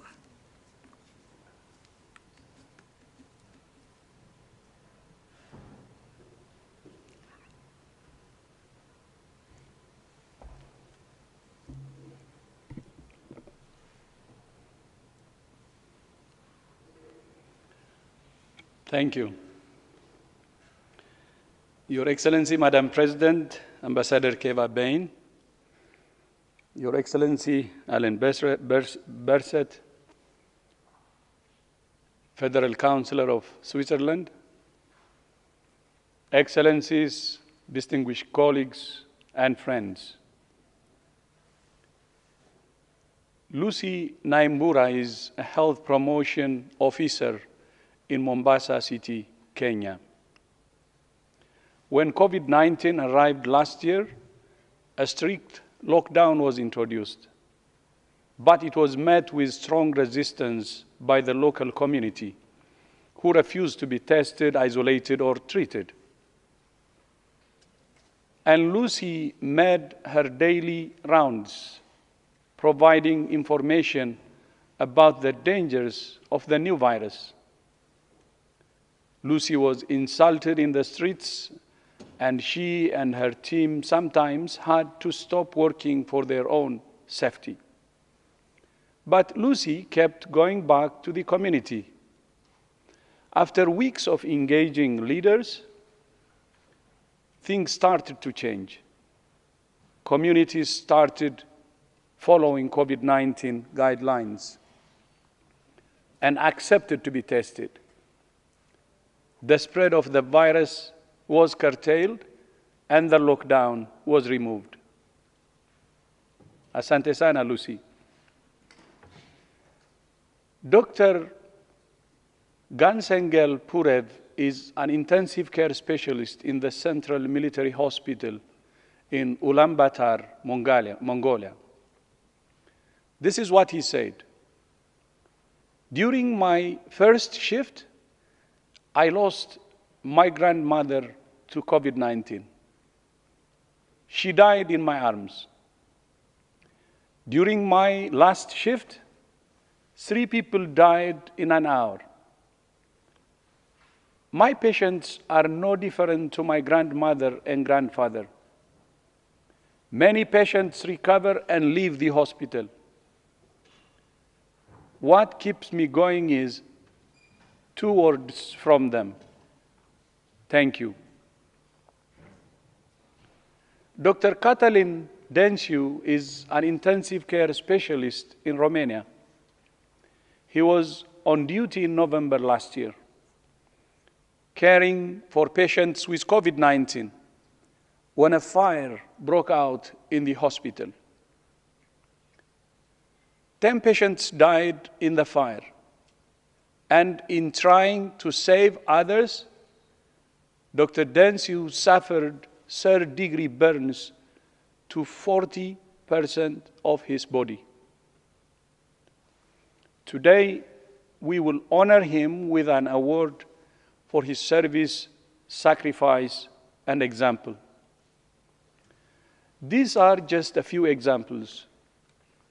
There are millions more stories of courage, heartbreak, desperation, struggle, and triumph.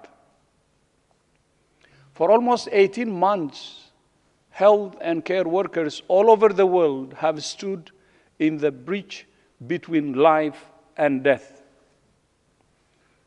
They have saved countless lives and fought for others who, despite their best efforts, slipped away. Many have themselves become infected, and while reporting is scant, we estimate that at least 115,000 health and care workers have paid the ultimate price in the service for others. Health and care workers do heroic things, but they are not superheroes. They are humans like the rest of us. They sweat and swear. They laugh and cry. They fear and hope. Many feel frustrated, helpless, and unprotected, with a lack of access to personal protective equipment and vaccines and the tools to save lives. In this International Year of the Health and Care Worker, we have all been reminded that these are incredible people doing incredible jobs under incredible circumstances. We owe them so much, and yet globally, health and care workers often lack the protection, the equipment, the training, the decent pay, the safe working conditions, and the respect they deserve. The job can be dangerous and disheartening, but it can also be the best job on earth. A year ago, we published the first State of the World's Nursing Report, and just last week, we launched the third State of the World's Midwifery Report, showing the world faces a global shortage of 900,000 midwives. If we have any hope of achieving a healthier, safer, fairer future, every member state must protect and invest in its health and care workforce as a matter of urgency. This week, you will consider 2 draft resolutions on the health workforce. I hope you will adopt them and, more importantly, take action on them in every country. Just as health and care workers are the lifeblood of every health system, so the lifeblood of WHO is its staff. The incredible people all over the world I'm honored to call my colleagues in country and regional offices and here at headquarters. For almost 18 months, they have worked under extreme pressure, and time again, they have gone above and beyond to serve you, our member states, despite the modest resources they have to do their jobs. The success of this organization depends on its people, and we're committed to doing much more to build a WHO that attracts the best and gives them the best opportunities in the best working environment. As you know, the regional directors and I have made 2021 the year of the WHO workforce. As part of our commitment to strengthening the health and care workforce globally, as well as our own workforce, the WHO Academy will be a major addition to global health learning, as President Macron indicated earlier. The Academy's digital learning platform has been built and will begin global testing next week. The first batch of learning programs are in the final stages of production, translation, and testing, and will be rolled out by September. With thanks to France for its support, we're moving forward with plans to build the WHO Academy campus in Lyon. Today, I ask you not for a moment's silence, but to make the loudest noise you can. Please join me in clapping, shouting, and stamping your feet for every health and care worker everywhere.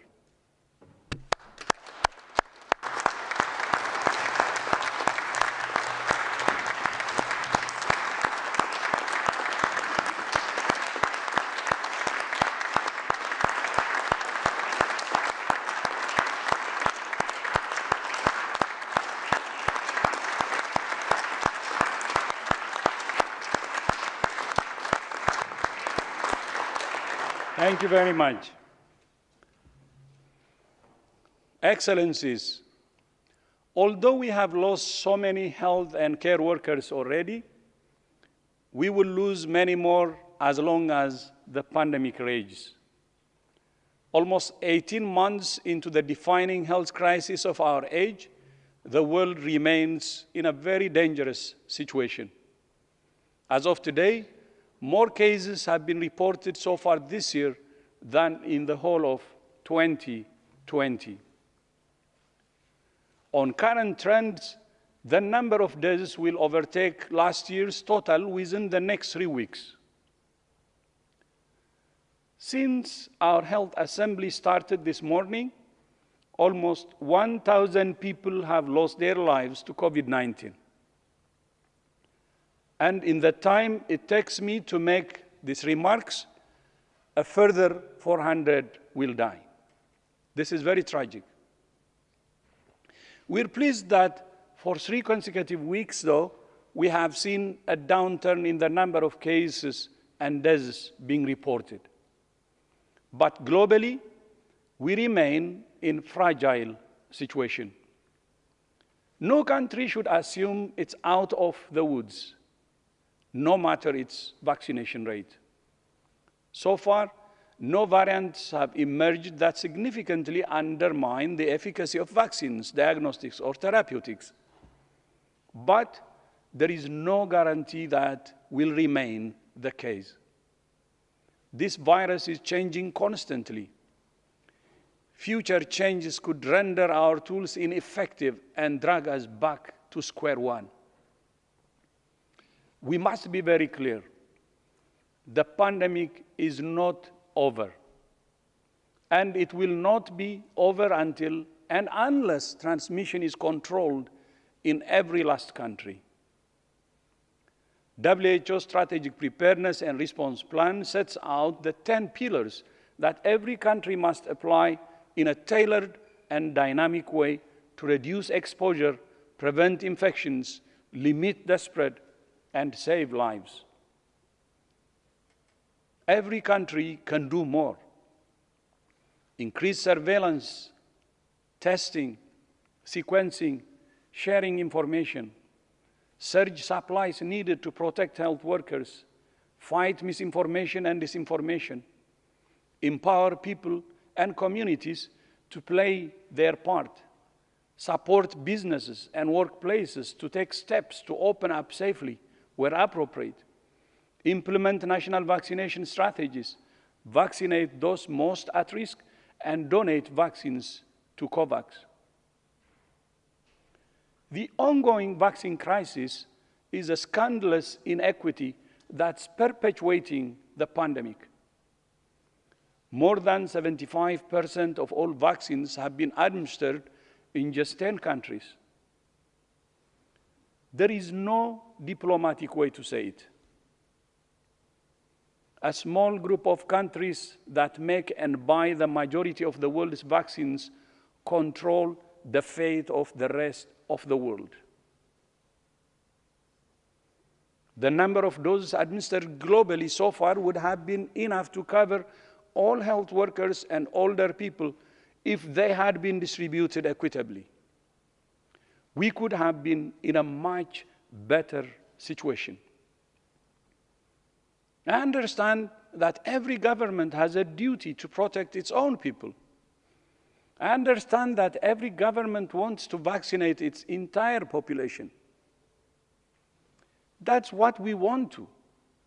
And in time, there will be enough supply for everyone, including those at lower risk. But right now, there is not enough supply. Countries that vaccinate children and other low-risk groups now do so at the expense of health workers and high-risk groups in other countries. That's the reality now. At the executive board meeting in January, I issued a challenge to see vaccination of health workers and older people underway in all countries within the first 100 days of the year. That target was very nearly achieved, but the number of doses available to COVAX remains vastly inadequate. COVAX works. We have shipped every single one of the 72 million doses we have been able to get our hands on so far to 125 countries and economies.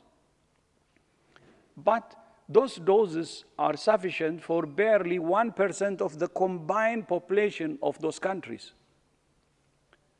So today, I'm calling on member states to support a massive push to vaccinate at least 10% of the population of every country by September, and a drive to December to achieve our goal of vaccinating at least 30% by the end of the year. This is crucial to stop severe disease and death, keep our health workers safe, reopen our societies and economies. Sprinting to our September goal means we must vaccinate 250 million more people in low and middle income countries in just 4 months, including all health workers and the most at-risk groups as the first priority. These are the minimum targets we should aim for. At the G20 Global Health Summit on Friday, IMF Managing Director Kristalina Georgieva proposed vaccinating 40% of the world's population by the end of the year and 60% by mid-2022. We're in discussions with the IMF member states and our partners about how to make these ambitious targets achievable. Here is how the drive to December must happen. First, share doses through COVAX now. I welcome the commitments made by member states to donate doses, including the important announcements made at the G20 Global Health Summit on Friday. But to achieve the goals for September and the end of the year, we need hundreds of millions more doses. We need them to go through COVAX, and we need them to start moving in early June. Manufacturers must play their part by ensuring any country that wants to share doses through COVAX can do it within days, not months. I call on all manufacturers to give COVAX first right of refusal on new volume of vaccines or to commit 50% of their volumes to COVAX this year. And we need every country that receives vaccines to use them as quickly as possible. No dose can lay idle, or worse, be thrown away. Country-level preparations to reach their populations must move as fast as vaccines. Second, scale up manufacturing. The bottom line is that we need a lot more doses. We need them fast, and we must leave no stone unturned to get them. Several manufacturers have said they have capacity to produce vaccines if the originator companies are willing to share licenses, technology, and know-how. I find it difficult to understand why this has not happened yet. I thank India and South Africa for their initiative at the World Trade Organization to waive intellectual property protections for COVID-19 products. And I thank those countries that are supporting these efforts. And we urge member states and manufacturers to join CETAP, the WHO COVID-19 Technology Access Pool, which provides a powerful mechanism for sharing licenses in a non-exclusive, transparent way. I thank Prime Minister Pedro Sanchez for his commitment that Spain will join CETAP, and we expect more good news in the coming days. And third, fully fund the ACT Accelerator. There remains an $18.5 billion gap in the ACT Accelerator. Ultimately, the pandemic has shown clearly that in an emergency, low and lower middle income countries cannot rely on the imports from vaccine producing countries. I welcome the draft resolution on strengthening local production of medicines and other health technologies that member states will consider at this assembly. I would also like to take this opportunity to express my deep appreciation to President Biden for reversing the decision to take the United States out of WHO, and also for donating $4 billion to COVAX, and also for their announcement that they will donate 80 million vaccines doses globally. These are the largest contributions ever, and also for supporting the intellectual property waiver. In November, I gave member states a detailed description of the incredible breadth and depth of WHO's work beyond the pandemic. In the 6 months since then, there have been even more achievements to be proud of. As part of our commitment to transparency, the 2021 results report provides a wealth of information in an interactive, engaging, easy-to-use digital format. I commend it to you. As a complement to the results report, we held the Triple Billion showcases, updated the Triple Billion dashboard, and we continue to hold ourselves accountable through delivery stock takes to review progress and identify challenges. We have built the World Health Data Hub to provide complete, transparent, and open data on an interactive and easily searchable platform. And the annual World Health Statistics published last week presents the latest data on more than 50 health-related indicators for the Triple Billion targets and the Sustainable Development Goals. Among its other findings, preliminary estimates suggest there were at least 3 million excess deaths globally in 2020 attributable either directly or indirectly to COVID, representing 1.2 million more deaths than the 1.8 million officially reported. One of the features of the 13th General Program of Work and the WHO transformation is to drive a paradigm shift in global health by increasing the emphasis on promoting health and preventing disease, focusing on healthy lifestyle.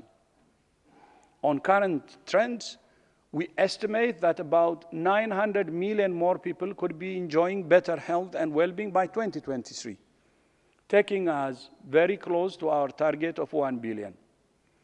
But progress is uneven, and more than a third of countries are heading in the wrong direction. We have made mixed progress in addressing the major risk factors for non-communicable diseases. Tobacco use continues to decline, but the prevalence of obesity is rising, and is alcohol consumption in some regions. At the beginning of this year, WHO launched a year-long campaign called Commit to Quit, to encourage at least 100 million of the world's 1.3 billion tobacco users to quit. 6 weeks ago, we released our technical manual on tobacco tax policy and administration. Many countries are showing leadership in this area and in implementing the other measures in the Empower package of interventions. The Gambia has just increased its tobacco excise tax rates. Bolivia passed a comprehensive tobacco control law, and with WHO support, 6 African countries banned smoking in public places and on public transport. We also see progress in efforts to improve nutrition and to support consumers to make healthier food choices. Last year, we launched a program to certify countries that have eliminated trans fats from their food supply, and 14 countries have now introduced best practice policies on trans fats, protecting 589 million people from their harmful effects. Earlier this month, we published new benchmarks for sodium content in more than 60 categories of food, and last year, Mexico implemented front-of-pack labeling. On occupational health, we worked with the International Labour Organization to develop guidance to protect workers from COVID-19. We're working with the UN Environment Programme to support 40 countries to establish legally binding controls on lead paint, a significant source of childhood poisoning. Together with UN partners, in March of this year, we published the first global report on ageism. A month ago, we released a new technical package called Step Safely to prevent and manage falls, an increasing cause of death and disability for people of all ages. In April, UN member states adopted a resolution committing to greater efforts to prevent drowning in line with WHO recommendations. With UN Women, we launched a new report representing the largest study ever conducted on the prevalence of violence against women, showing that almost 1 in 3 women globally has suffered intimate partner violence, sexual violence from a non-partner, or both at least once in their lives. With our partners at FAO, OIE, and UNEP, we created the One Health high-level expert panel, which met for the first time last week, and the panel will be instrumental in guiding development of a dynamic new research agenda and providing high-level policy leadership. Despite these achievements, progress in addressing the root cause of death and disease remains vastly insufficient and inequitable. Globally, only 3% of health budgets are spent on promotion and prevention. And yet, increased investment in these areas could reduce the global disease burden by half, generating massive returns for individuals, families, communities, and nations. An investment of $1 per person per year could save 8.2 million lives and $350 billion by 2023. The pandemic has been a significant setback in our efforts to support member states to progress towards universal health coverage, as you know. On current trends, we project that an additional 290 million people will have access to high-quality health services without financial hardship by 2023. That leaves a shortfall of 710 million against our target to see 1 billion more people benefiting from universal health coverage. The world is far behind. With renewed determination and increased investment in primary health care and public health, we estimate that a further 400 million people could be covered with essential services by 2025. But at least half the world's population still lacks access to these services. According to our most recent estimates, about 930 million people suffer catastrophic health spending each year, and about 90 million are pushed into extreme poverty by out-of-pocket health spending. Globally, there remain huge gaps in access to essential medicines, including antibiotics, insulin, antihypertensives, diagnostics and treatment for cancer, and routine immunizations. Antimicrobial resistance remains an existential and largely unaddressed threat to a century of medical progress. And although we have seen a steady increase in service coverage over the last few years, the pandemic has caused severe disruption to essential health services. Our most recent Pulse survey, published 1 month ago, shows that during the first 3 months of this year, 94% of the 135 countries and territories surveyed reported some kind of disruption to services. To give one example, data published in March suggests an estimated 1.4 million fewer people received care for TB last year, 21% less than in 2019. This disruption could cause an additional 500,000 deaths. 60 mass immunization campaigns are currently postponed in 50 countries, putting around 228 million people, mostly children, at risk for measles, yellow fever, polio, and more. However, we do see signs of recovery. And despite disruptions to services, there have been significant achievements. Globally, the prevalence of hepatitis B virus in children under 5 years is now below 1%, meaning the SDG target has already been achieved. More than 9.4 million people globally have received treatment for hepatitis C, a 9-fold increase since 2015. And this week, we will publish interim guidance for validation of viral hepatitis elimination, with assessments to start in Brazil, Egypt, Georgia, Mongolia, and Rwanda. 10 days ago, the Commonwealth of Dominica received certification for the elimination of mother-to-child transmission of HIV and congenital syphilis. On malaria, although the global decline in infections and deaths has stalled, there are still causes for celebration. In February, El Salvador became the first country in Central America and the 39th country or territory globally to be certified as malaria-free.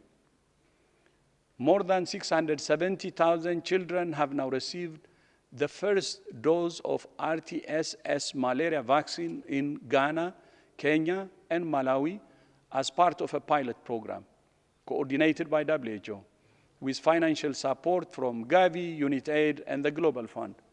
Preliminary results are very positive.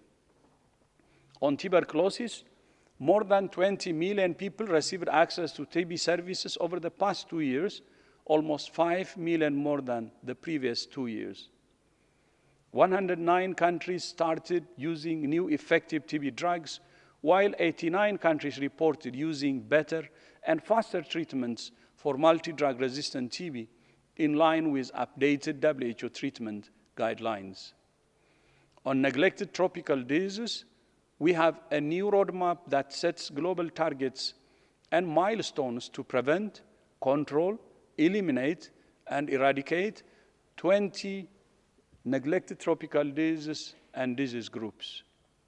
So far this year, only 3 human cases of guinea worm disease have been reported, compared with 17 of the same period last year. Last month, Gambia eliminated trachoma as a public health problem, while in March, Cote d'Ivoire became the second country after Togo to eliminate African trypanosomiasis. On non-communicable diseases, WHO has supported 36 countries to integrate services to prevent, detect, and treat NCDs into primary healthcare programs. More than 30 countries have developed policies or programs to improve access to childhood cancer care. We launched the Global Breast Cancer Initiative, aimed at reducing mortality from the world's most diagnosed cancer by 2.5% every year until 2040, saving 2.5 million lives. More than 3 million people in 18 countries are now on protocol-based management of hypertension, with increasing use of the WHO HEARTS package of interventions. And we have launched a new project to link quality of care for maternal and child health with NCDs. On mental health, we have supported 31 more countries to integrate mental health services into primary health care, a 100% increase since 2014. To improve mental health among adolescents, we worked with UNICEF to launch the Helping Adolescents Thrive Toolkit. To address opioid overdose deaths, we worked with UNODC to conduct a study of naloxone in 4 low and middle-income countries, demonstrating significant public health benefits. On access to medicines, WHO has given emergency use listing to 7 vaccines and 28 in vitro diagnostics for COVID-19, which has allowed 101 countries to issue their own regulatory authorizations. In total, WHO pre-qualified 62 medicines, 15 diagnostics, 13 vaccines, and more last year, the most in a single year. In January, we published the updated model list of in vitro diagnostics, including new tests for non-communicable and infectious diseases.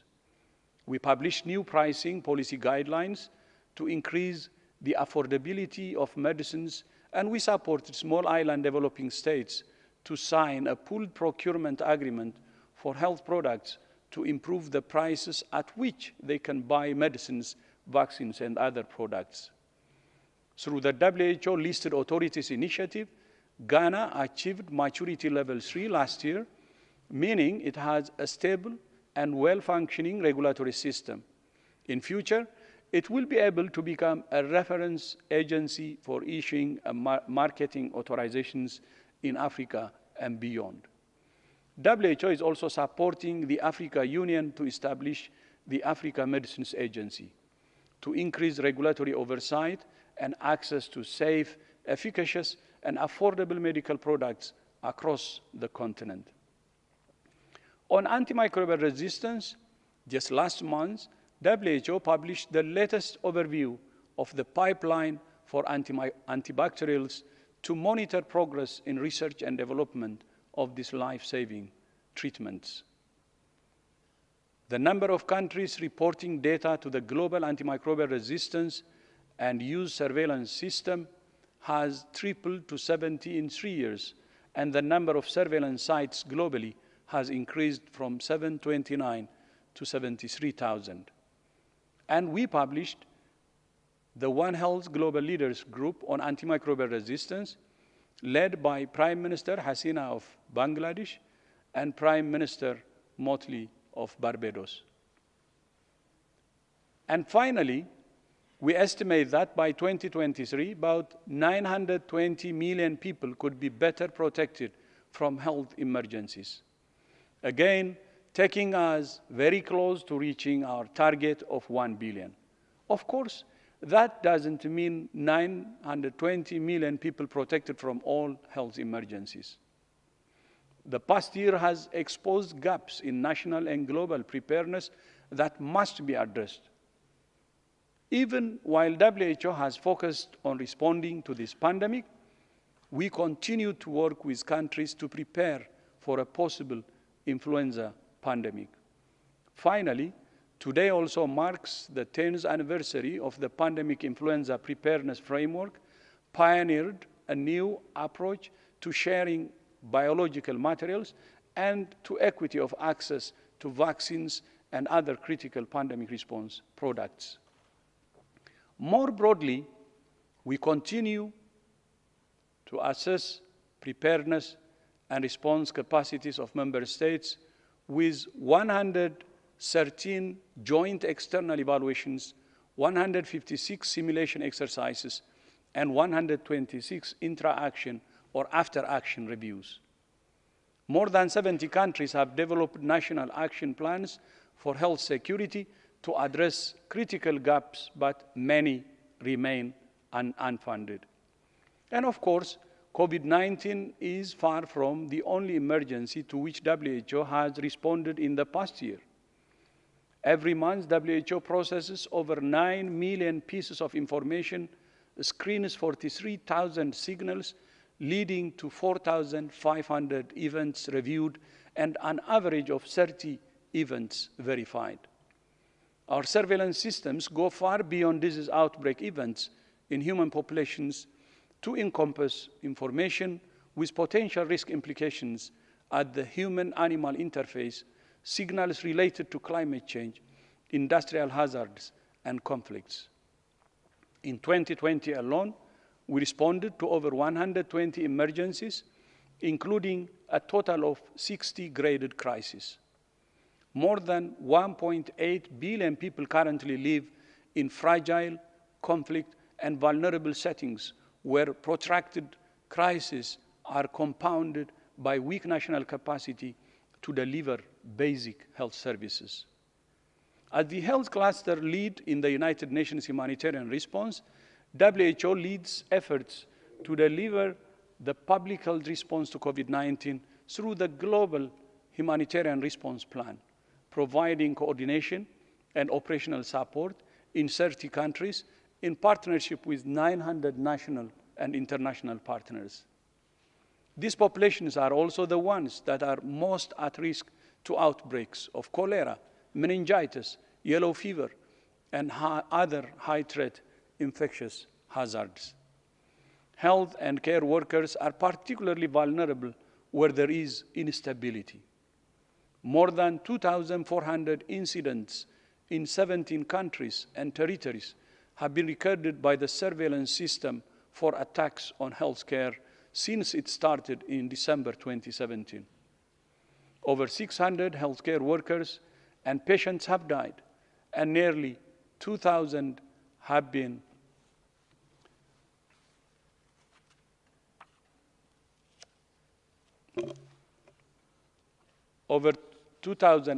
injured. There is no space, there is no peace without health, and no health without peace. All of these efforts are supported by our science and data divisions, which monitor progress and stay abreast of the rapidly evolving evidence. The science division quality assure more than 290 global public health goods this biennium, and together with the Health Emergencies Program, coordinated the review of almost 1,300 COVID-19 publications. We're also working to ensure our products are tackled and designed for impact. Among WHO's most downloaded products in the past year included new guidelines on increasing physical activity, rapid advice on the use of chest imaging in COVID-19, technical specifications for blood pressure measurement, managing chronic pain in children, pharmaceutical pricing policies, traditional and complementary medicines, and screening and treatment for prevention of cervical cancer. In addition, new reports on tuberculosis, nursing, malaria, cancer, NCDs, neglected tropical diseases, antimicrobial resistance, and the annual World Health Statistics provide an authoritative snapshot on vital health issues. I know it's a long list, but we want to remind all member states of the vast range of work we do to address the vast range of health challenges we face. Many of these issues are on your agenda this week, and none of them does WHO work alone. Partnership is essential to everything we do, including in the multilateral system through the Global Action Plan for Healthy Lives and Well-being for All. Today, we're launching the Global Action Plan Progress Report entitled Stronger Collaboration for an Equitable and Resilient Recovery. We're committed to accountability for the results we achieve, but also for how we work, which is why any report of sexual exploitation and abuse by our staff cannot be tolerated. We recognize that we must do much more to protect the people we serve and to ensure that zero tolerance is not just a slogan, but a mark of who we are. Excellencies, colleagues, and friends, this pandemic has been driven by a highly transmissible virus.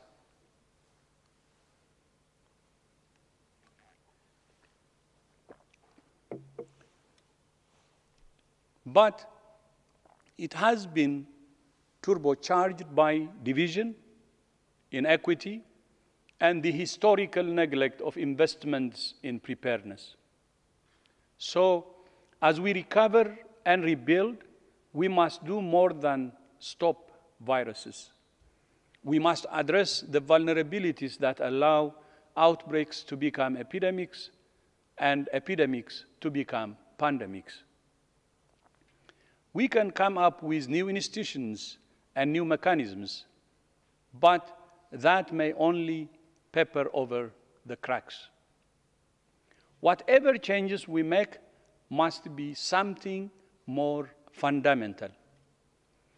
We can only lay a solid foundation for a safer world with a common commitment to solidarity, equity, and sustainability. A year ago, you tasked me with initiating an impartial, independent, and comprehensive evaluation, including existing mechanisms as appropriate, to review experience gained and lessons learned from the WHO coordinated international health response to COVID-19. At this Health Assembly, you will receive the reports of several panels and committees that evaluated different dimensions of the international response to the pandemic, including WHO's role. I would like to thank each panel, committee, and working group for its efforts. We welcome each of these reports, and we look forward to discussing them with member states this week. There is always more to do. There are more lessons to learn and more changes to make. We're committed to listening to you, our member states, with humility and a willingness to make the changes we need to be the organization you need us to be.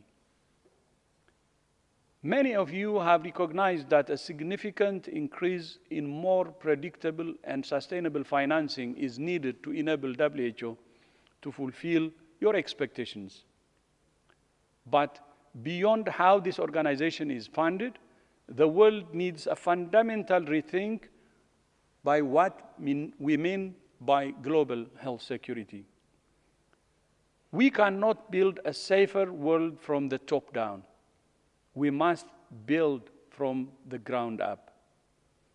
Preparing for, preventing, detecting, and responding rapidly to epidemics doesn't start in Geneva, New York, or any of the world's corridors of power. It starts in the streets of deprivation and overcrowding, in the homes where there is not enough food, in the communities without access to health workers, and in the villages and towns whose clinics and hospitals lack electricity or clean water. It starts with strong primary health care and public health systems, skilled health workers, and communities empowered and enabled to take charge of their own health. That must be the focus of our attention and our investment. We need better systems, built locally and linked globally in an unbreakable chain for readiness, early warning, rapid response, risk communications, and more. Already, we have taken several steps to build these systems. We are now preparing to start a pilot program of the Universal Health and Preparedness Review with 12 member states during the second half of this year. We have announced plans to establish the WHO Hub for Pandemic and Epidemic Intelligence in Berlin. We're preparing to open the doors of the WHO Academy. We're already building on lessons from the WHO-hosted Accelerator, which will need to be a pillar of the new international system. And just this morning, I signed a memorandum of understanding with His Excellency Alain Berset on establishing the BioHub here in Switzerland as a reliable, safe, and transparent mechanism for member states to voluntarily share pathogens and clinical samples. Second, we need better financing to strengthen national capacities, support rapid response, and fund the research and development, manufacturing, and deployment of life-saving tools. The world has several strong international financial institutions that must play a vital role in funding an enhanced national and global health security system. And third, we need better governance that's inclusive and truly representative of every member state, regardless of the size of its population or economy. Keeping the world safe requires the ownership and engagement of all member states. The international health regulations remain the cornerstone of global governance for pandemic preparedness and response, but their implementation is inconsistent and have not led to the level of commitment and action needed.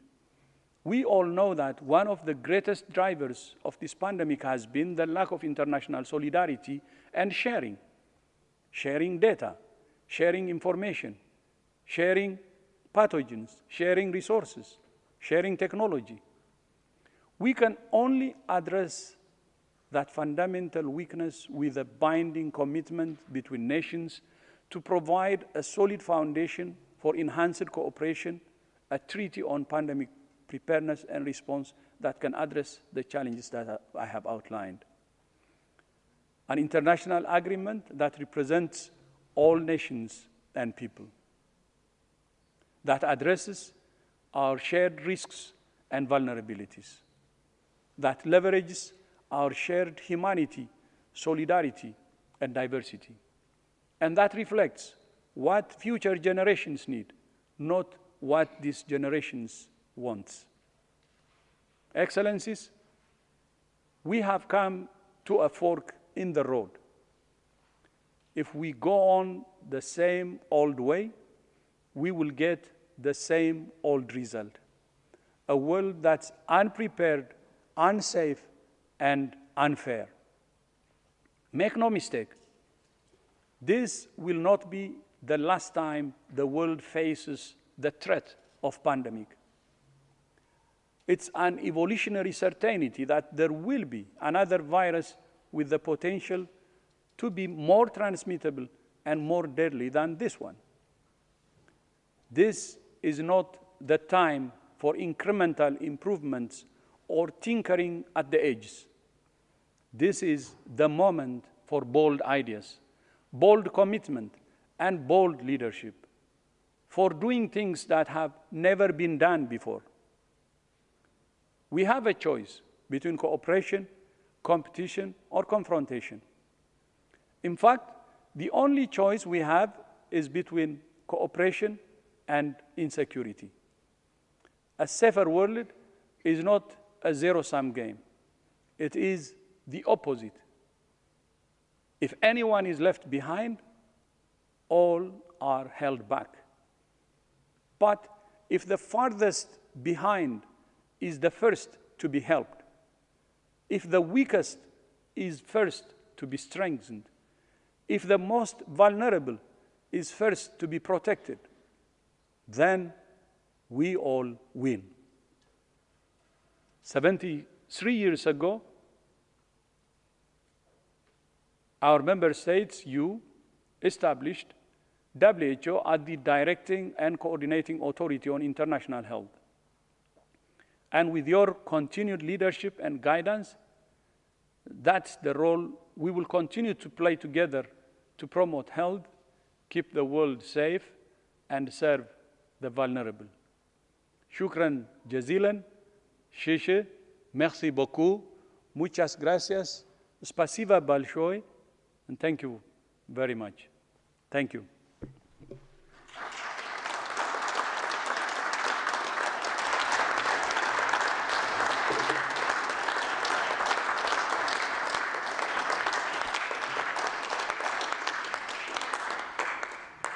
So just one thing, a thanksgiving to our President, Madam President, Ambassador Keva Bain, for her able leadership in the past 1 year during her presidency. Thank you so much, Madam President, to you and to the Bahamas.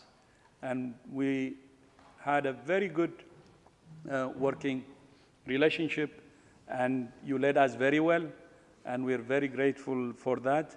And thank you so much, and look forward to continue working closely with you. So thank you so much.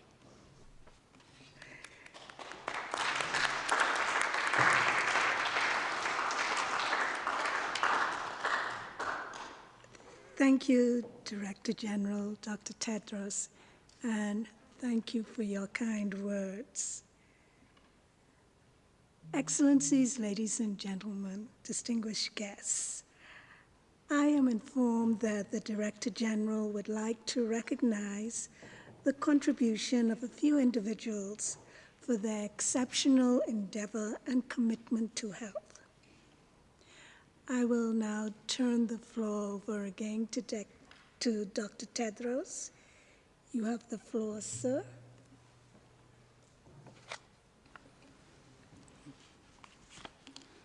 Thank you, Madam President.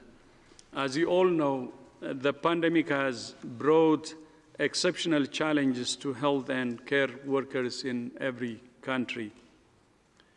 For those who have displayed so much courage and have made so many personal sacrifices to help others, 2021 has been designated the Year of Health and Care Workers, with the themes of Protect, Invest, Together. In this year's Director General's Award, I would like to celebrate 3 individuals for their contributions in the field of healthcare. The first recipient is former First Lady Rosalind Carter,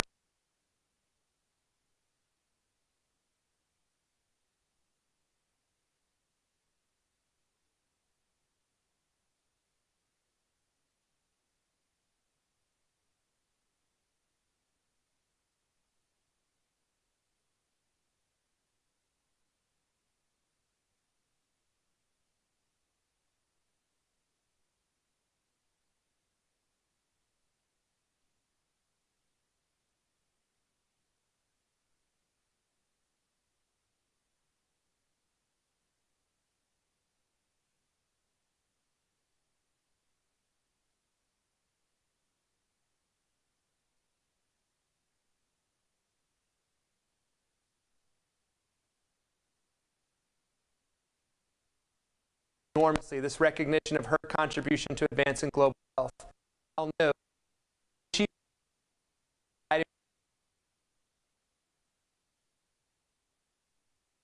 First Lady of the United States to address the members of the WHO. It was a groundbreaking event as the First Lady, and it was also a groundbreaking for mental health, because on that day she stated that health is a human right, and that you cannot have true health without recognizing mental health as a crucial component. Of course, since that time, over the last 40 years, the partnership between my grandparents, the Carter Center, and the World Health Organization has been remarkable. From guinea worm eradication program, other neglected tropical diseases, and of course, mental health work in places like Liberia that have provided a roadmap for other countries. So thank you for honoring her 50 years of advocacy, and I would love to read a letter from her. Dear Dr. Tedros, Jimmy joins me in sending greetings to you and everyone present for the 74th World Health Assembly. Thank you very much for taking time today to call attention to the importance of mental health by recognizing my efforts over the last 50 years to advocate for the millions of people worldwide living with behavioral health conditions. The Director General's Award for Global Health is especially meaningful to me in light of the Carter Center's long partnership with WHO to eradicate debilitating neglected tropical diseases and to promote the inclusion of mental health as an integral part of overall well-being. The role of the World Health Organization is more essential now than ever, and I applaud all that you have done to encourage a comprehensive response to COVID-19. Almost every nation has suffered the death and deprivation caused by this disease. The mental health and substance abuse consequences have been profound and widespread, and the need for effective treatments and services has never been more urgent. In my country, there has been great concern about the mental health of school children, isolated elderly parents, first responders, business owners, people who are out of work, and those recovering from illness. Practically everyone has been touched. My hope is that this is the moment when all nations will make behavioral health a priority and create quality systems of care that are equitably delivered.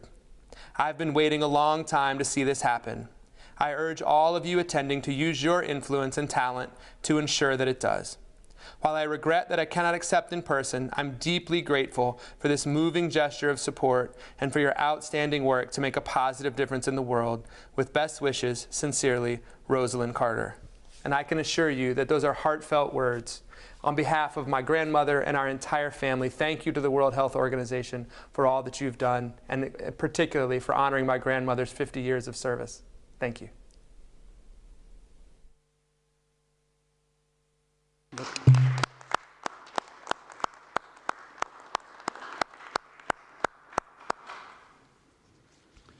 Thank you. So next is Dr. Catalin Densiu from Romania, who rescued COVID-19 patients from an intensive care ward during a hospital fire in late 2020, even as he sustained severe burns himself. Hello. Bom dia. Ele estava aí. Thanks. Yeah. Sunt impresionat și foarte emoționat să primesc recunoașterea muncii și a contribuției mele din partea Organizației Mondiale a Sănătății. Nu m-am așteptat nicio clipă la acest gest. Îi mulțumesc directorului general Tedros pentru acordarea acestei distincții și directorului regional Kluge pentru nominalizarea mea. Vreau să le mulțumesc din inimă colegilor belgieni, datorită cărora mă aflu aici în fața dumneavoastră. Sunt onorat să accept această distincție în numele întregului personal medical din România și din toată lumea, aflat în linia întâi de luptă.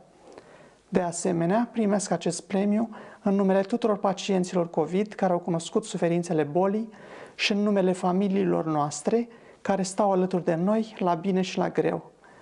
Nu sunt un om care să vorbească mult, așa cum am spus, consider că mi-am făcut datoria față de pacienții și de colegii mei.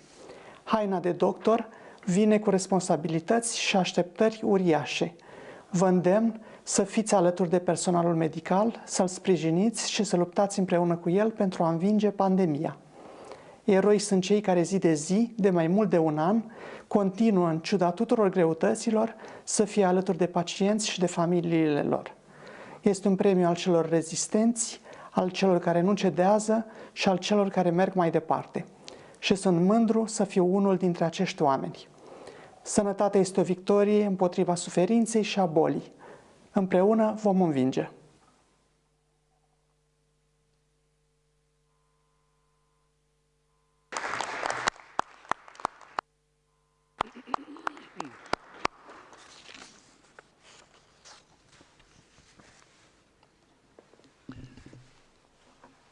Thank you. Our third recipient is Dr. Jemima Kariuki from Kenya for her years of work on maternal and child health, preventive medicine, and public health advocacy.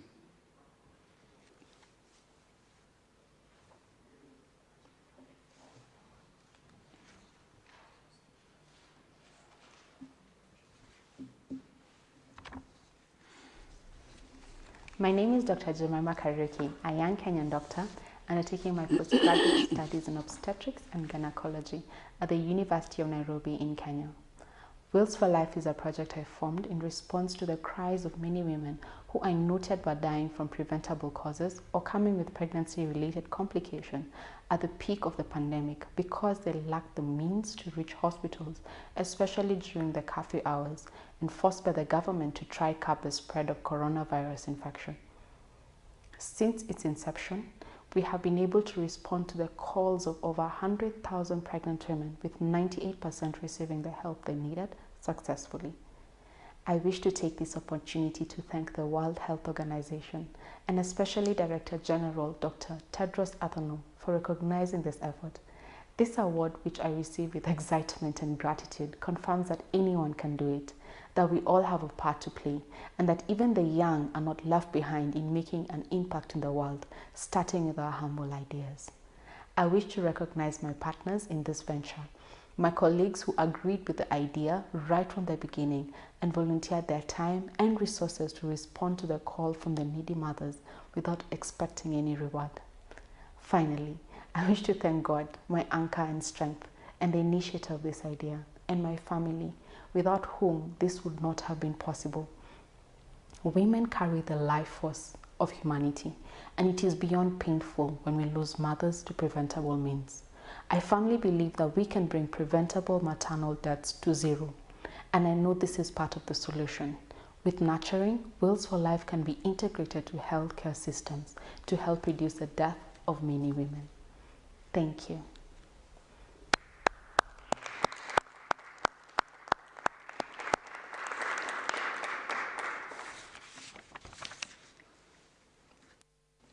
Asante sana, Jemima, and thank you all for your contributions to promoting health, keeping the world safe, and serving the vulnerable. And again, congratulations to all recipients of today's award. You are an inspiration to us all, and I thank you again. Madam President, back to you. Thank you, Dr. Tedros. Excellencies, ladies and gentlemen, distinguished guests, this brings us to the end of our high-level welcome.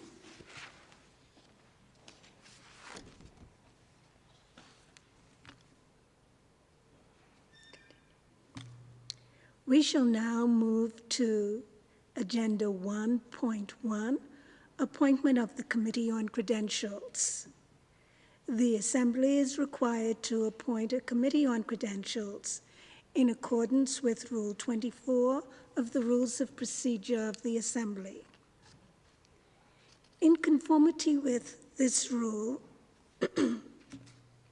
I propose for your approval the following 12 member states: Andorra, Australia, Cameroon, Haiti, Iceland, Mali, Monaco, Namibia, Panama, Singapore, Somalia, and Thailand.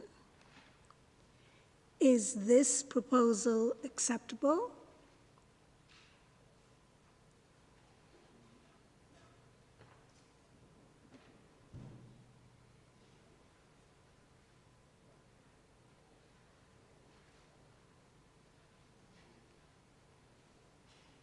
As I see no comments, I declare the Committee on Credentials, as proposed by me, appointed by the Assembly. Subject to the decision of the General Committee, the Committee on Credentials will hold its meeting virtually on Tuesday, the 25th of May at 1300 CET. Let us now turn to the election of the President.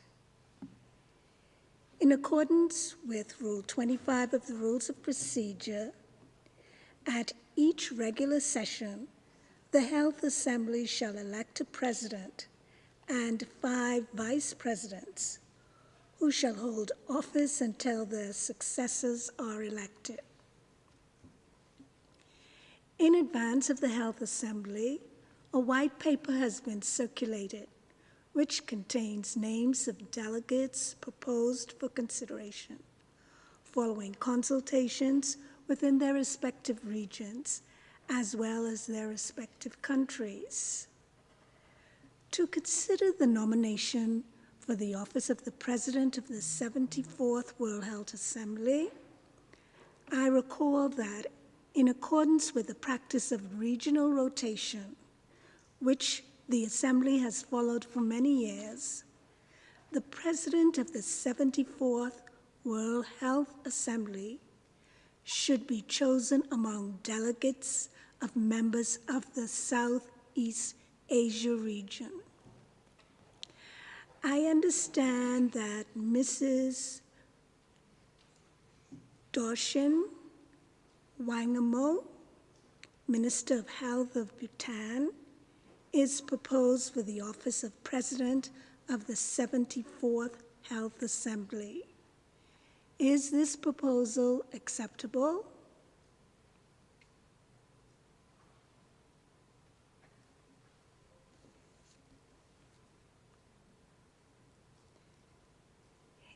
In the absence of any observations, and as it appears that there are no other proposals, I suggest, in accordance with Rule 80 of the Rules of Procedure, that the Assembly approves the nomination and elects its President by acclamation.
Your Excellencies, Honorable Ministers, Ambassadors, Delegates, Director General, I would like to thank this august assembly for their trust in electing me as the President of the 74th World Health Assembly. I would like to express my appreciation to my predecessor, Her Excellency Ambassador Ghebreyesus, Permanent Representative of the Bahamas, for her contribution to the last World Health Assembly. We shall now turn to the nomination of the office of the Vice President of the Health Assembly. I would like to recall that since the delegates from the members of the Southeast Asia region has filled the post of the President, it would be equitable to choose the Vice President from among the delegates coming from other 5 WHO regions. In this regard, the following proposals have been received. Professor Benjamin Ongpaktin from Benin, Mr. Tanil Kek from Estonia, Dr. Amelia Flores from Guatemala, Mr. Ikban Serajiva from Mongolia, Dr. Hanan Al-Kawari from Qatar. Are these proposals acceptable to the Assembly? In absence of any objection, I take it that it is the wish of the Health Assembly to elect by acclamation the 5 delegates mentioned for the post of Vice President of the 74th World Health Assembly. I congratulate the Vice President on their election. I shall now determine by the lot the order in which the Vice President shall be requested to serve should the President be unable to act in between the sessions.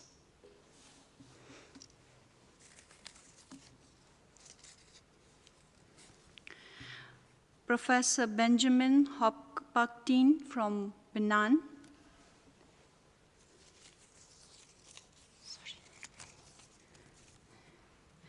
Iqbal Serajev from Mongolia,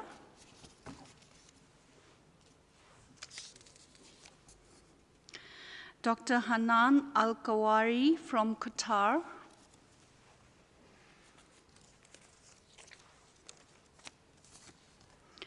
Tanil Ik from Estonia,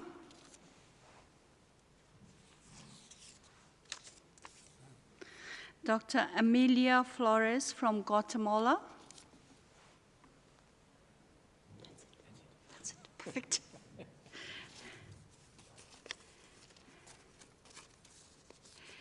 The names of the 5 vice presidents have been written down on 5 separate.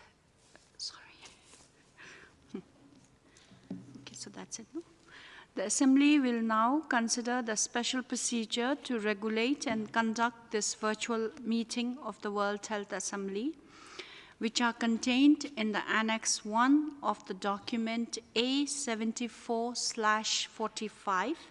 As we all know, the document before us today has been the subject of extensive informal consultation involving all member states. May I take it that the Health Assembly is content to adopt the special procedure contained in the Annex 1 of the document A74/45 and to apply them to this meeting?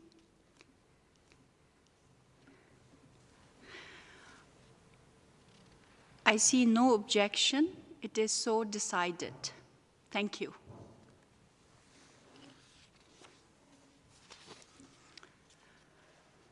We shall now turn to the election of the chair of the main committee. For the office of the chair of the Committee A, Dr. Adriana Amarilla, Director General in the Health Promotion, Ministry of Health of Paraguay, has been proposed. Is this proposal acceptable?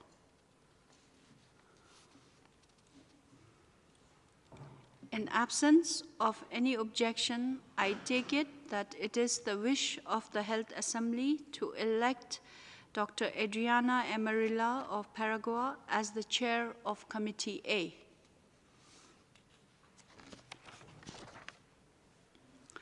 For the office of chair of Committee B, Dr. Iframi Waganabita, Minister of Health and Medicine Service of Fiji, has been proposed.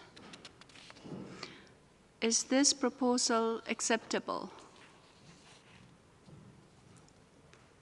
In the absence of any objection, I take it that it is the wish of the Health Assembly to elect Dr. Iframi Waganabita of Fiji as a chair of Committee B.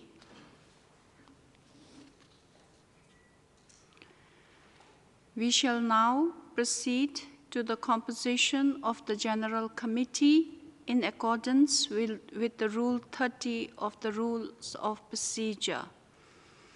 The General Committee consists of the President, the 5 Vice President, the Chair of the Committee A and B, and 17 delegates to be elected by the Assembly.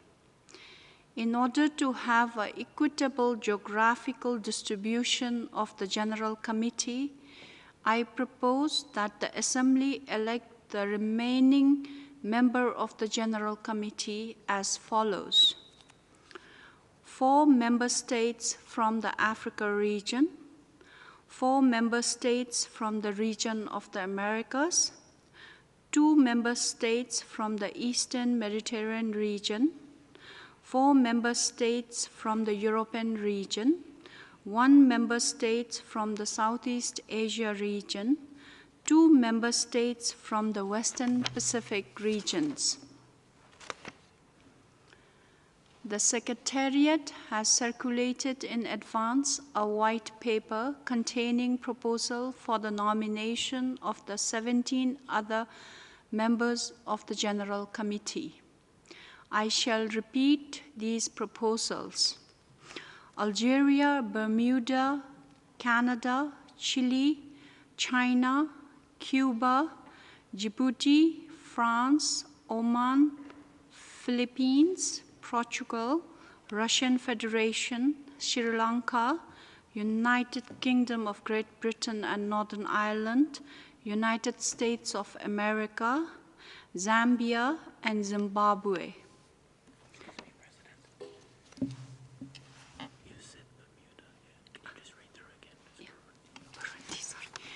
Burundi, Algeria, Burundi, Canada, Chile, China, Cuba, Djibouti, France, Oman, Philippines, Portugal, Russian Federation, Sri Lanka, United Kingdom of Great Britain and Northern Ireland, United States of America, Zambia, and Zimbabwe.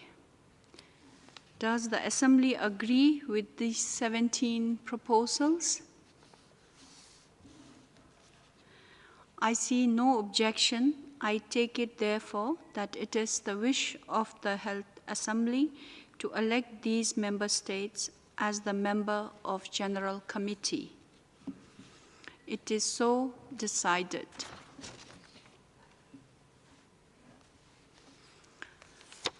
Before we complete our business, I would like to address some housekeeping matters.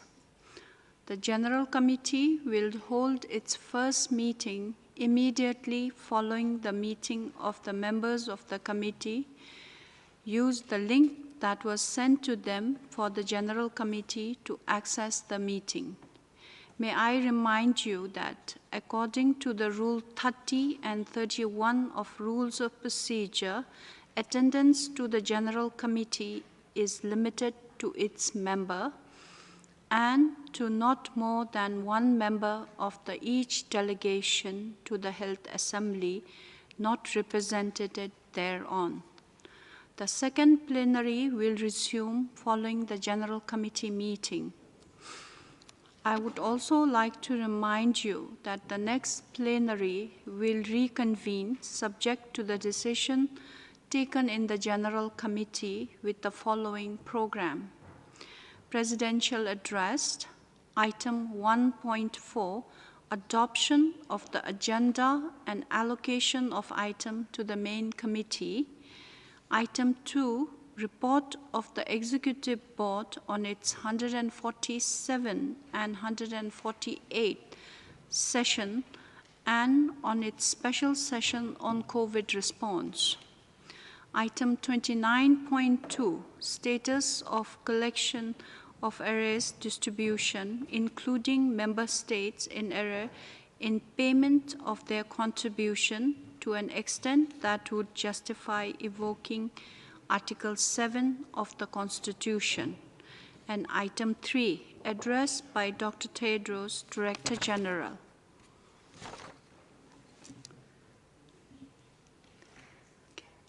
The meeting is adjourned.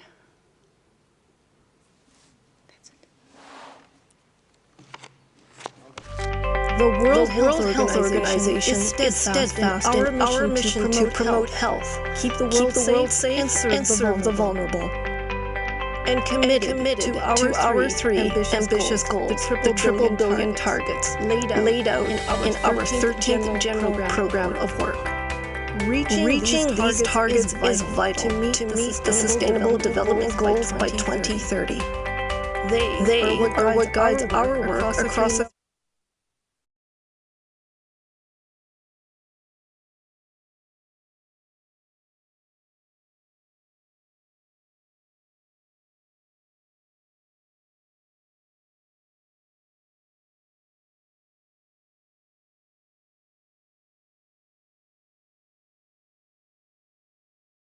people can have access to the health services they need without financial hardship.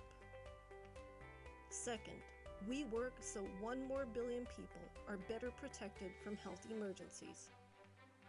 We invest in and guide countries so they are equipped to prepare, prevent, detect, and respond to natural disasters and disease outbreaks like cholera, Ebola, or COVID-19.